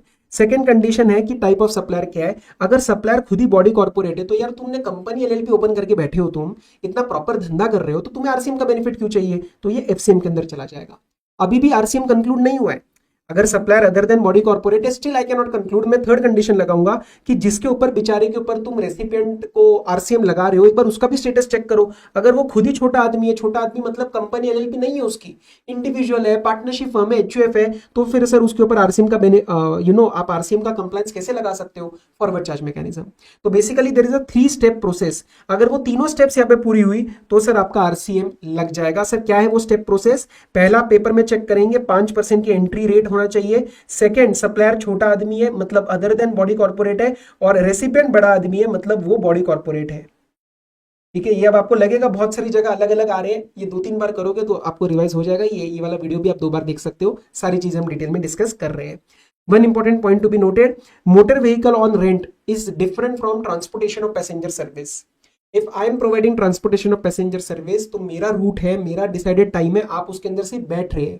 Motor vehicle on rent मतलब मैंने गाड़ी आपको दिया, आप डिसाइड करो कैसे चलाना है, क्या करना है, एंड आप उसका टाइम वगैरह डिसाइड कर लेना, आपके हिसाब से गाड़ी चलेगी। तो उसकी एसएससी एंट्री जो सर्विस अकाउंटिंग कोड होता है, that is also different. Okay, and next is your what, RCM provision. अब जैसा भी विद रिस्पेक्ट टू आईजीएसटी, जो भी ऊपर वाली एंट्रीज है अगर वो इंटर में चली जाए तो आईजीएसटी भी आरसीएम के अंदर चला जाएगा। उसके सिवाय one more entry is import of service, जो कि स्पेसिफिकली आईजीएसटी के लिए ही रेलिवेंट है। तो आपका सप्लायर इज आउटसाइड इंडिया, ठीक है, और recipient is in India, but this recipient is someone who is other than non taxable online recipient. इसके ज्यादा डिटेल में मैं जा नहीं सकता। क्यों नहीं जा सकता, क्योंकि आपके कोर्स में नहीं है। ठीक है, फाइनल लेवल पे हम पढ़ाते हैं, लेकिन इसका जिस्ट देके मैं छोड़ देता हूं आपको। नॉन टैक्सेबल ऑनलाइन रेसिपिएंट होता है एक अनरजिस्टर्ड आदमी जो ओइडार की सर्विस ले रहा है। ओइडार मतलब online information database access retrieval, e book वगैरह हो गया, ऑनलाइन एडवर्टीजमेंट हो गया, ऑनलाइन ओटीटी प्लेटफॉर्म्स हो गए, वो सारे ओइडार की सर्विस होते हैं।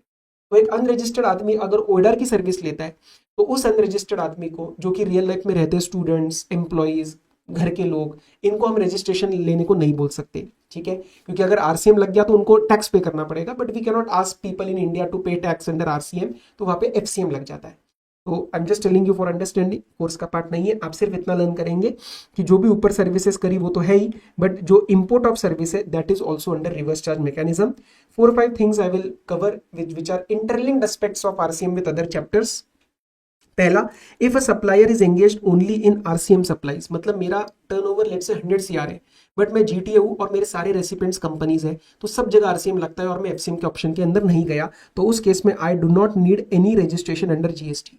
ये बात चैप्टर आपके रजिस्ट्रेशन में आएगी, सेक्शन नंबर 23 के थ्रू आएगी, आप वहां पे भी पढ़ सकते हो। ठीक है, और रिवीजन क्लास है तो मैं अज्यूम कर रहा हूँ आपको ऑलरेडी पता है कि अगर सारा सप्लाई आरसीएम का है तो मेरे को रजिस्ट्रेशन लेने का जरूरत नहीं है।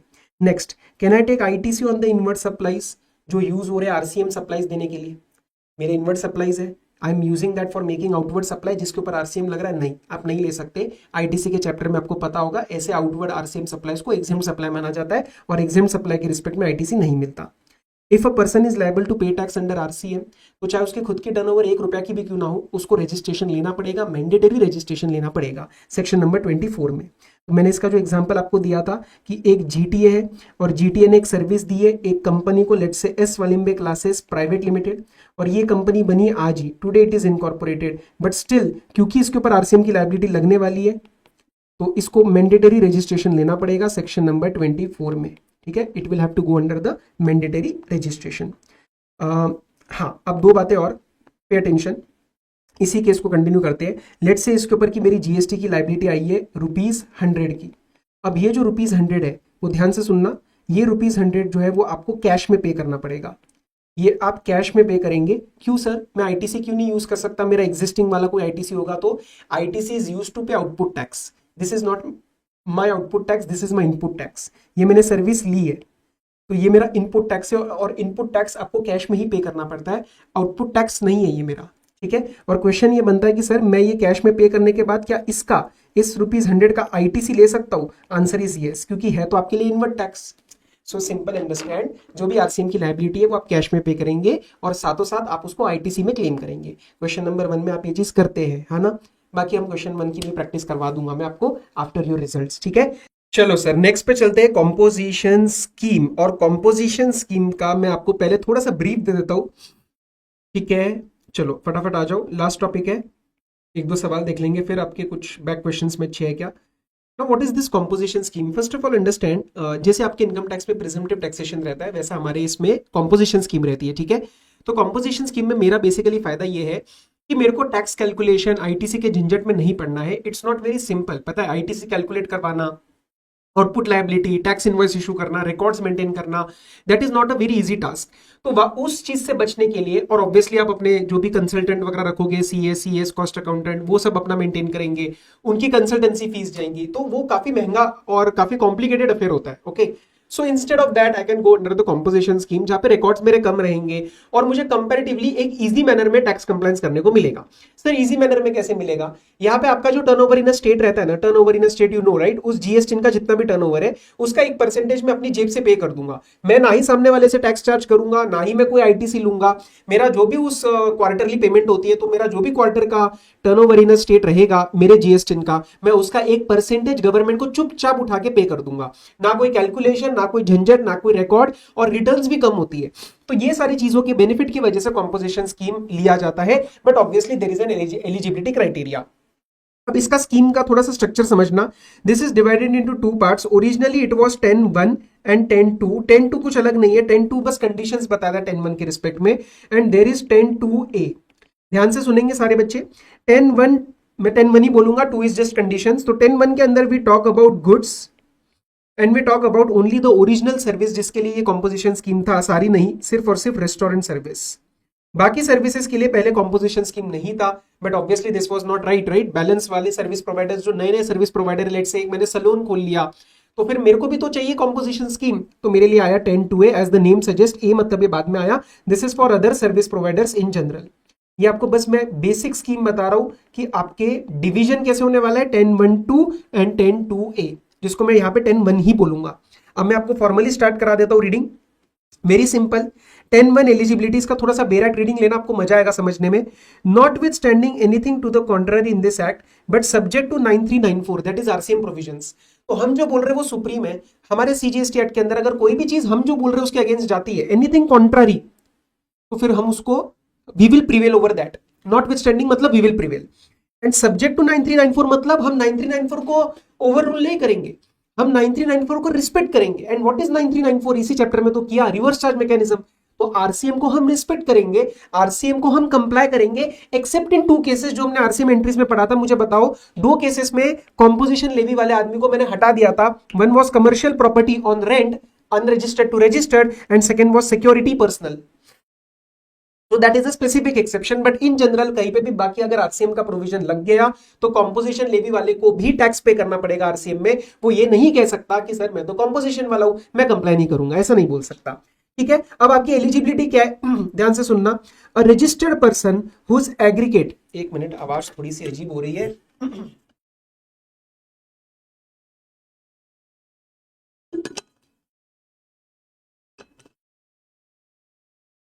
एक रजिस्टर्ड पर्सन, तो composition scheme is a type of registration, जैसे एक रेगुलर होता है एक कॉम्पोजिशन होता है, जिसका aggregate turnover in the preceding financial year did not exceed 1.5 CR. पिछले साल में अगर आपका एग्रीगेट टर्नओवर, आपका all over India all the GSTs का aggregate turnover it did not exceed 150 lakh, तो आप हमारी स्कीम में आ सकते हैं। There are certain special states, north eastern states वहां पे कवर्ड है, वहां पे लिमिट हो जाती है 75 लाख, क्योंकि वहां पे वॉल्यूम एंड बिजनेस इतना नहीं होता है। अगर ये चीज आप कंप्लाई करते हैं तो भैया आपकी मर्जी है, हम कोई जोर जबरदस्ती नहीं कर रहे। You may opt to pay tax in lieu, to pay in lieu of the tax payable under 9(1), मतलब आप सीजीएसटी की जगह, एक अमाउंट पे करेंगे जो हम आपको बताएंगे, which is known as composition levy. तो आपको जीएसटी वगैरह आप चार्ज नहीं करना है, आपको कॉम्पोजिशन लेवी पे करना है। कितना पे करना है वो डिपेंड करता है, या तो आप मैन्युफैक्चरर हो, या तो आप ट्रेडर हो, या तो आप रेस्टोरेंट सर्विस में हो। I am first covering 10(1). If you are a manufacturer you will pay 0.5% plus 0.5% of your turnover in a state. If you are a trader, तो ट्रेडर वाले में मार्जिन थोड़ा कम रहता है, तो यहाँ पे आपको 0.5 प्लस 0.5 मतलब टोटल 1% पे करना है, सिर्फ taxable turnover in a state का, एग्जेम्प्ट का नहीं। यहाँ पे क्वेश्चन में आपको दिया जाएगा, होलसेलर वगैरह वर्ड यूज किया तो वो ट्रेडर होते हैं, मैन्युफैक्चर वर्ड यूज किया तो आपको यहाँ पे पूरा का पूरा, चाहे वो एग्जेम्प्ट सप्लाई है चाहे वो टैक्सेबल सप्लाई है, उसका 1% आपको पे करना है, मतलब 0.5 प्लस 0.5। और अगर रेस्टोरेंट सर्विस है तो आपको 2.5 प्लस 2.5 मतलब total 5% of turnover in a state पे करना है। तो मेरी जीएसटी का पूरे उस पीरियड का क्वार्टरली अगर मेरे को पेमेंट करना है, तो मेरे जीएसटी का क्वार्टरली का टर्नओवर इन अ स्टेट कितना है, या turnover in a state of taxable supply कितना है, मैं उसका ये परसेंटेज कॉम्पोजिशन लेवी पे कर दूंगा। समझ में आया? अब सारे बच्चे ध्यान से सुनना। सेकंड प्रोविजन टू 10(1) आया, इसने क्या बोला, ये जो गुड्स वाले लोग हैं, ये गुड्स वाले लोग थोड़ा सा टेंशन में आ गए हैं। वो कह रहे हैं कि सर हम गुड्स में तो डील करते हैं, लेकिन कभी कभार हम छोटी मोटी साथ में सर्विस भी दे देते हैं, जैसे आफ्टर सेल सर्विस दे दिया, रिपेयर सर्विस दे दिया। तो अगर हमने कोई भी सर्विस दे दी तो हम 10(1) से हट जाएंगे, क्योंकि 10(1) तो गुड्स के लिए है एंड रेस्टोरेंट सर्विस के लिए।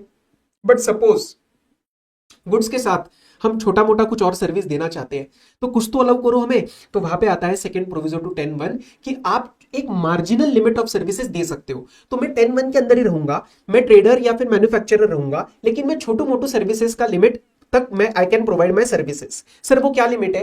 मेरा प्रीसीडिंग फाइनेंशियल ईयर का टर्नओवर इन स्टेट का 10% और ₹5 lakh whichever is higher. तो अगर मेरा पिछले साल का टर्नओवर इन स्टेट लेट से 70 लाख है, तो 70 लाख का 10% विल बी 7 लाख और 5 lakh whichever is higher, the answer will be 7 lakh. ये आपका हायर वाला लिमिट बन जाएगा। अब एक चीज का ध्यान रखेंगे, पूरे के पूरे कॉम्पोजिशन स्कीम के अंदर, चाहे आप यहाँ पे टर्नओवर इन स्टेट ले रहे हैं, चाहे आप यहाँ पे पेमेंट करने वाले हैं, चाहे आप एग्रीगेट टर्नओवर लेने वाले हैं, सब जगह इंटरेस्ट डिस्काउंट को एक्सक्लूड करना है। Which interest discount I am talking about? अरे वो जो एग्जेम्प्ट होती है ना, इंटरेस्ट डिस्काउंट जो आपका आपकी कमाई जो एग्जेम्प्ट होती है, एग्जेम्पशन चैप्टर में पढ़ते हो यार, लोन एंड एडवांसेस के अगेंस्ट जो इंटरेस्ट डिस्काउंट होता है, that has to be excluded.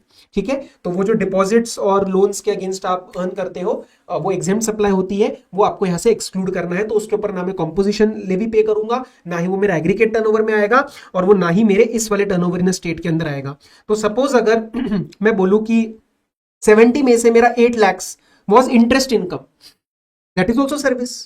मैंने पैसा दिया, मैंने एफडी करवाई बैंक में और मैंने इंटरेस्ट कमाया, दैट इज ऑल्सो सर्विस। लेकिन वो इंटरेस्ट आपको एक्सक्लूड करना है, तो आपका कंपेयर करेंगे 62 लाख का 10%, 6.2 लाख और 5 lakh whichever is higher. यही मैंने एग्जांपल यहाँ पे करवाया है। एंड यस, ये सारी जो कैलकुलेशंस होने वाली है वो सब जीएसटी लेवल पे होने वाली है, क्योंकि पेमेंट और ये सारी चीजें एक जीएसटी करेगा ना जो रजिस्ट्रेशन लेके बैठा है। लेकिन आप जब देखोगे कि आपके कंपनी का लेवल कितना है, तो वो हम चेक करेंगे टोटल एग्रीगेट टर्नओवर के बेसिस पे। अब देयर आर सर्टेन कंडीशंस, ये कोई बहुत इंपॉर्टेंट नहीं है, दो इसमें से इंपॉर्टेंट है, वो ध्यान से सुनना।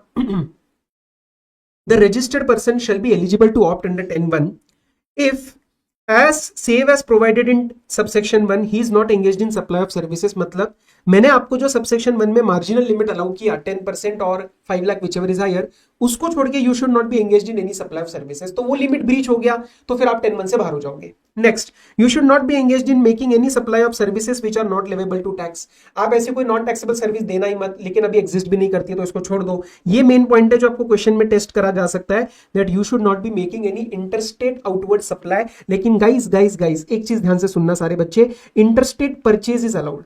इंटरस्टेट परचेज में कोई प्रॉब्लम नहीं है, वो चीज अलाउड है, इंटरस्टेट सेल अलाउड नहीं है। नेक्स्ट, ये ईसीओ वाले के साथ लिंक है कि आप ईसीओ के थ्रू कोई सर्विसेज ऐसे मत दीजिए जहां पे ईसीओ को टीसीएस कलेक्ट करना है। ये हम ईसीओ के चैप्टर में देख लेंगे, अभी एनालाइज नहीं कराऊंगा। अब एक चीज का ध्यान से सुनना, देयर आर सर्टेन गुड्स जिसका मैन्युफैक्चरिंग अगर आप कर रहे हो, ट्रेडिंग की बात नहीं कर रहा। If you are manufacturing those goods you can not go into the composition scheme.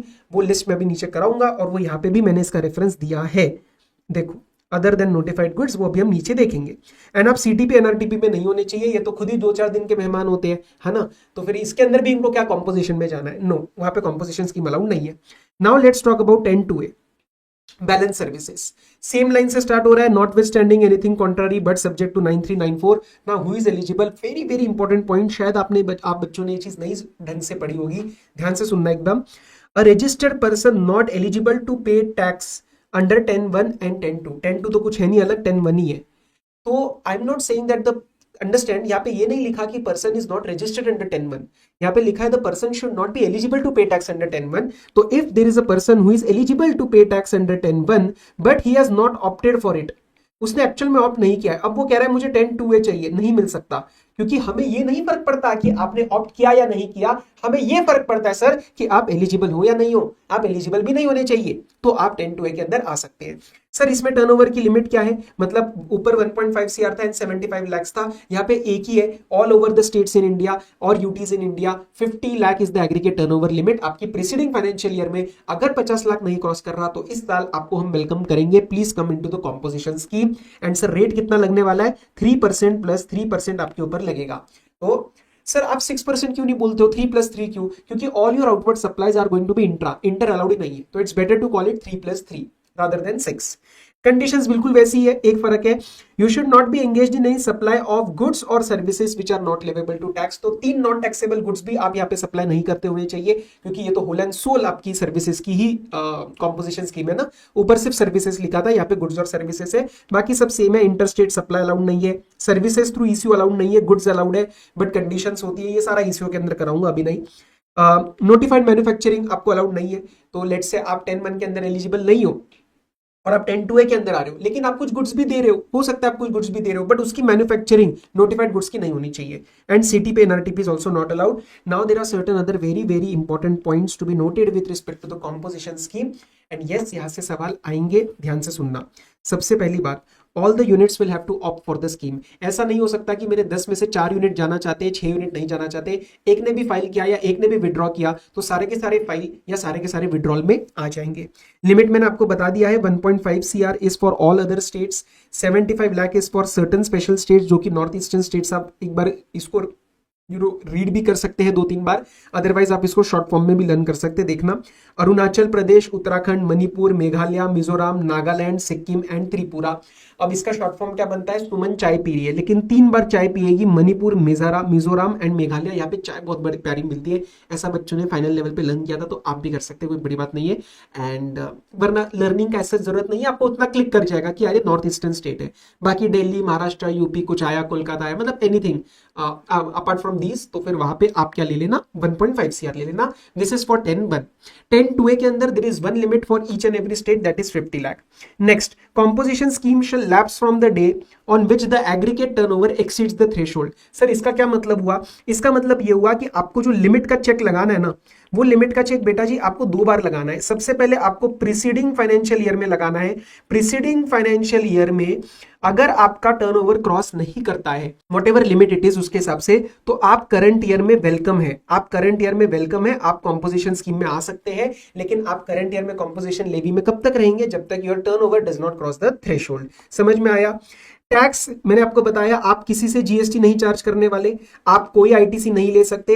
आप जो भी कॉम्पोजिशन लेवी का रेट होगा, यू विल पे it from your own pocket and that will be your expense. एक और बात बता दूं, ये लोग टैक्स इनवॉइस इशू नहीं करते हैं, ये लोग इशू करते हैं बिल ऑफ सप्लाई, और उस बिल ऑफ सप्लाई पे बड़ा बड़ा डिस्क्लोजर दिया जाता है कि मैं कॉम्पोजिशन वाला आदमी हूं, मैं टैक्स चार्ज कर ही नहीं सकता।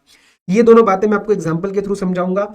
Next, one of the reasons for opting the composition scheme, as I told you, various reasons, one of the reasons is comparatively compliance is easier.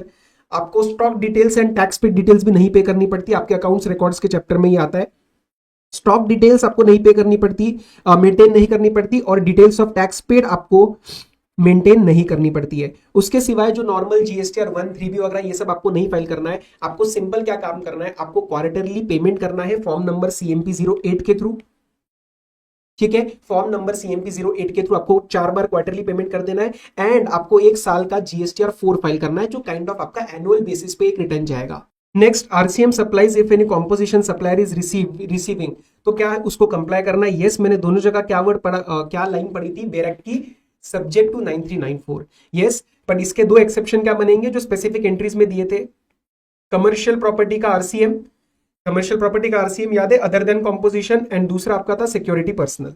Bill of supply पे declaration मैंने आपको बता दिया। Similar disclaimer आपके जाएगा places of business में।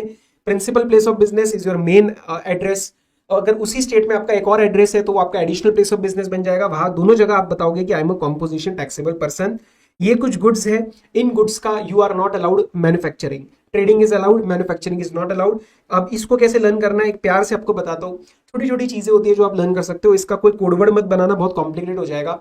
ये वो चीजें हैं जो बचपन में मम्मी कहती थी थोड़ा बेटा दूर रहे इन सब चीजों से। देखो कैसे आइसक्रीम और एडिबल आइस मत खा, बाहर का गला वाला खराब हो जाएगा, चाहे उसके अंदर कोकोआ फ्लेवर है या नहीं है, फर्क नहीं पड़ता, ठीक है।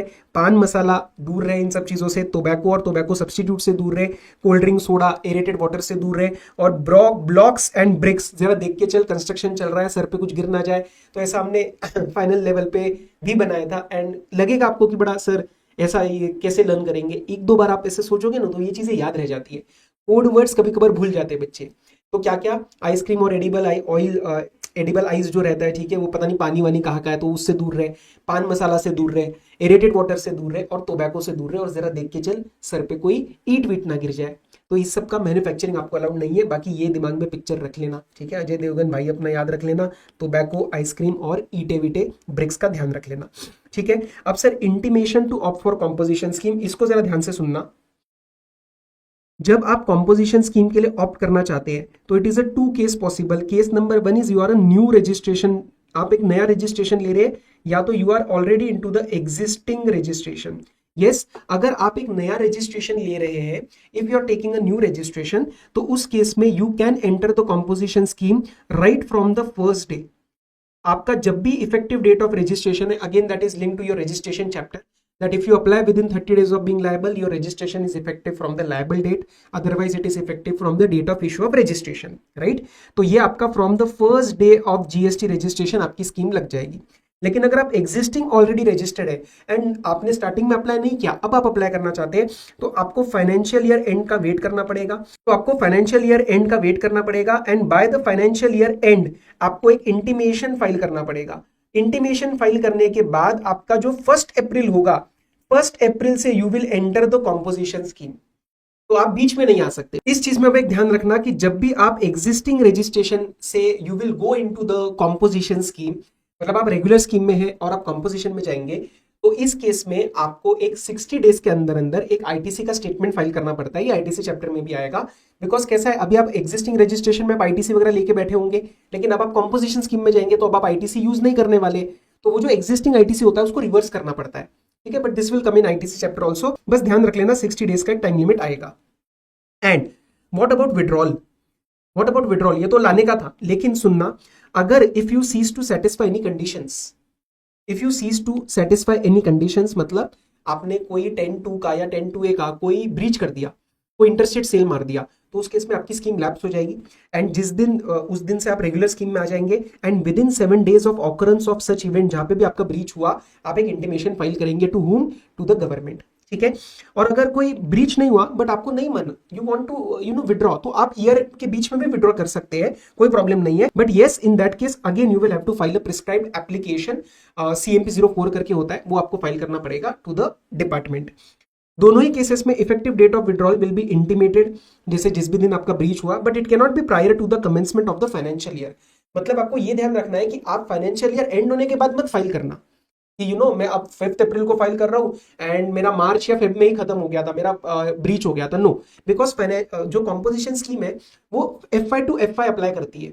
एग्जिस्टिंग पीपल के केस में वो FI टू FI अप्लाई करती है। मतलब उसका जो कॉन्टेक्स्ट है, दे डोंट वांट कि आप फाइनेंशियल ईयर नया स्टार्ट हो गया है और अब आप पुराने वाले का फाइल कर रहे हो कि नहीं पुराने वाले में मैं तो हट गया था। नो, 1 अप्रैल से गवर्नमेंट नीड्स फ्रेश डेटा। ये थोड़ा सा उसके पीछे का लॉजिक है बस, बाकी ज्यादा इसमें ज्यादा लोड मत लेना, ये बहुत प्रोसीजरल एस्पेक्ट है। But yes, and yes, it is also possible that the tax authorities में डिनाई यू द ऑप्शन कि आपने ब्रीच कर दिया, अब हम आपको बाहर निकाल रहे हैं। तो सर किस दिन से बाहर किया जाएगा वो टैक्स अथॉरिटीज ही बताएंगी। रेट्रोस्पेक्टिव इंपैक्ट भी हो सकता है क्योंकि तुमने खुद तो फाइल करा नहीं, टैक्स अथॉरिटीज ने तुम्हें पकड़ लिया। तो वो डेट जो है it can be a retrospective date, but again it cannot be prior to the date of contravention. FI से प्रायर जा सकती है लेकिन it cannot be prior to the date of contravention. क्यों? क्योंकि यार अगर लेट्स से मेरा 15 अक्टूबर को I have committed A breach और मेरे को दिसंबर में पकड़ा गया, तो मुझे 15 अक्टूबर से पहले से कैसे आप निकाल दोगे? जब गलती मैंने करी है 15 अक्टूबर की, दैट इज द पॉइंट ना, कि उस दिन मैंने कोई कंडीशंस का ब्रीच कर दिया है, तो आप उस दिन से मुझे बाहर निकालो, उससे पहले क्यों रेट्रोस्पेक्टिव जा रहे हो? क्लियर है बात? और जब भी आप कॉम्पोजिशन से रेगुलर के अंदर आ जाएंगे, now you will again be eligible for ITC, क्योंकि कॉम्पोजिशन में नहीं मिलता, रेगुलर के अंदर मिलता है।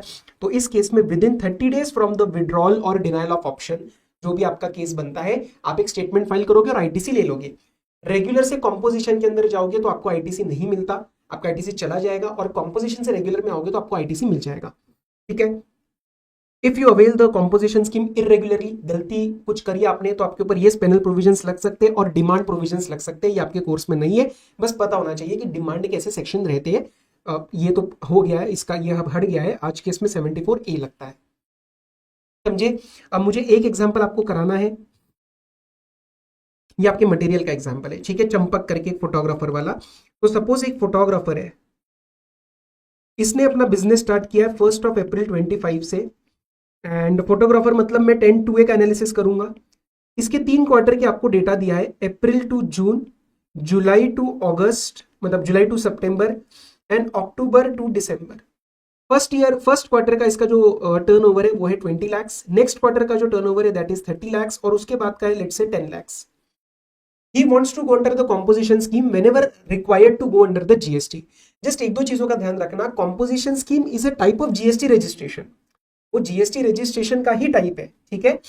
तो अब यहाँ पे अगर आपको टैक्सेशन निकालने को आ जाए तो ध्यान से समझना, जो फर्स्ट क्वार्टर है इसके अंदर ही इज नॉट अंडर GST, वो GST के अंदर है ही नहीं, तो वो इसके ऊपर कुछ पे भी नहीं करने वाला। बट क्या 20 lakh will be a part of the aggregate turnover? Answer is yes. Aggregate turnover is the total turnover. फिर ऐसा नहीं है कि जब मैं जीएसटी के अंदर हूं तो ही मेरी वो टर्नओवर एग्रीगेट टर्नओवर है, नो, इन जनरल मैं जो सेल कर रहा हूं it is a part of aggregate turnover. तो at the end of the June मैंने देखा कि मेरी 20 लाख ब्रीच होने वाला है, दैट इज द लिमिट, तो मैं जीएसटी के अंदर आऊंगा and I opted for composition scheme. तो इस 30 लाख के ऊपर I will pay composition levy of 3% plus 3%। And at the end of September आप इसका टोटल चेक करो कितना हो गया, 50 lakh. 50 lakh is the limit of 10-2A। तो सितंबर के एंड में आपकी स्कीम लैप्स हो जाएगी और नेक्स्ट क्वार्टर के लिए आप नॉर्मल टैक्सेशन में आ जाओगे, लेट्स से 18%, 9% प्लस 9% या फिर 18% IGST। Point to be noted everyone कि 20 lakh will be a part of aggregate turnover, but it will not be something on which I am going to pay composition levy, क्योंकि उस time में GST में हुई नहीं भाई, मैं तो जीएसटी में यहां पे आया और फिर मैं कॉम्पोजिशन में गया, तो मैं कॉम्पोजिशन लेवी तो 30 लाख पे करूंगा, but this will be a part of aggregate turnover to check my GST registration, to check my eligibility of composition scheme, everything. And don't forget interest discount हर जगह से बाहर करना है कॉम्पोजिशन लेवी के लिए, एग्रीगेट टर्नओवर से भी और टर्नओवर इन स्टेट से भी। इसके सिवाय देयर आर 2 क्वेश्चंस जो मुझे अच्छे लगे आपके मटेरियल के बैक में से, बाकी अलग से तो मैराथन हम करेंगे। Services supplied by recovery agent to car dealer, paper में गलती क्या होती है, रिकवरी एजेंट मतलब आरसीएम नहीं, आरसीएम तभी जब सामने वाला बैंक फाइनेंशियल इंस्टीट्यूशन है, ये कार डीलर है, तो बेटा जी इसके अंदर एफसीएम लगेगा।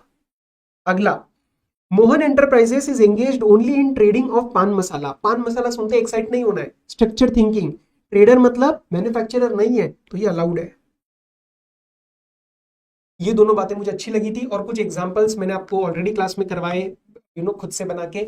सो I hope this was useful for you. एक रिक्वेस्ट है, अगर जेन्युइनली मजा आया आरसीएम एफसीएम के अंदर तो जरूर कमेंट करना, it helps me to reach more students. एक नया स्टूडेंट भी जब देखता है तो सबसे पहले वो कमेंट सेक्शन देखता है कि यार एग्जिस्टिंग वालों का कोई फीडबैक है क्या, तो it will mean really a lot to me अगर आप कमेंट कर पाएंगे।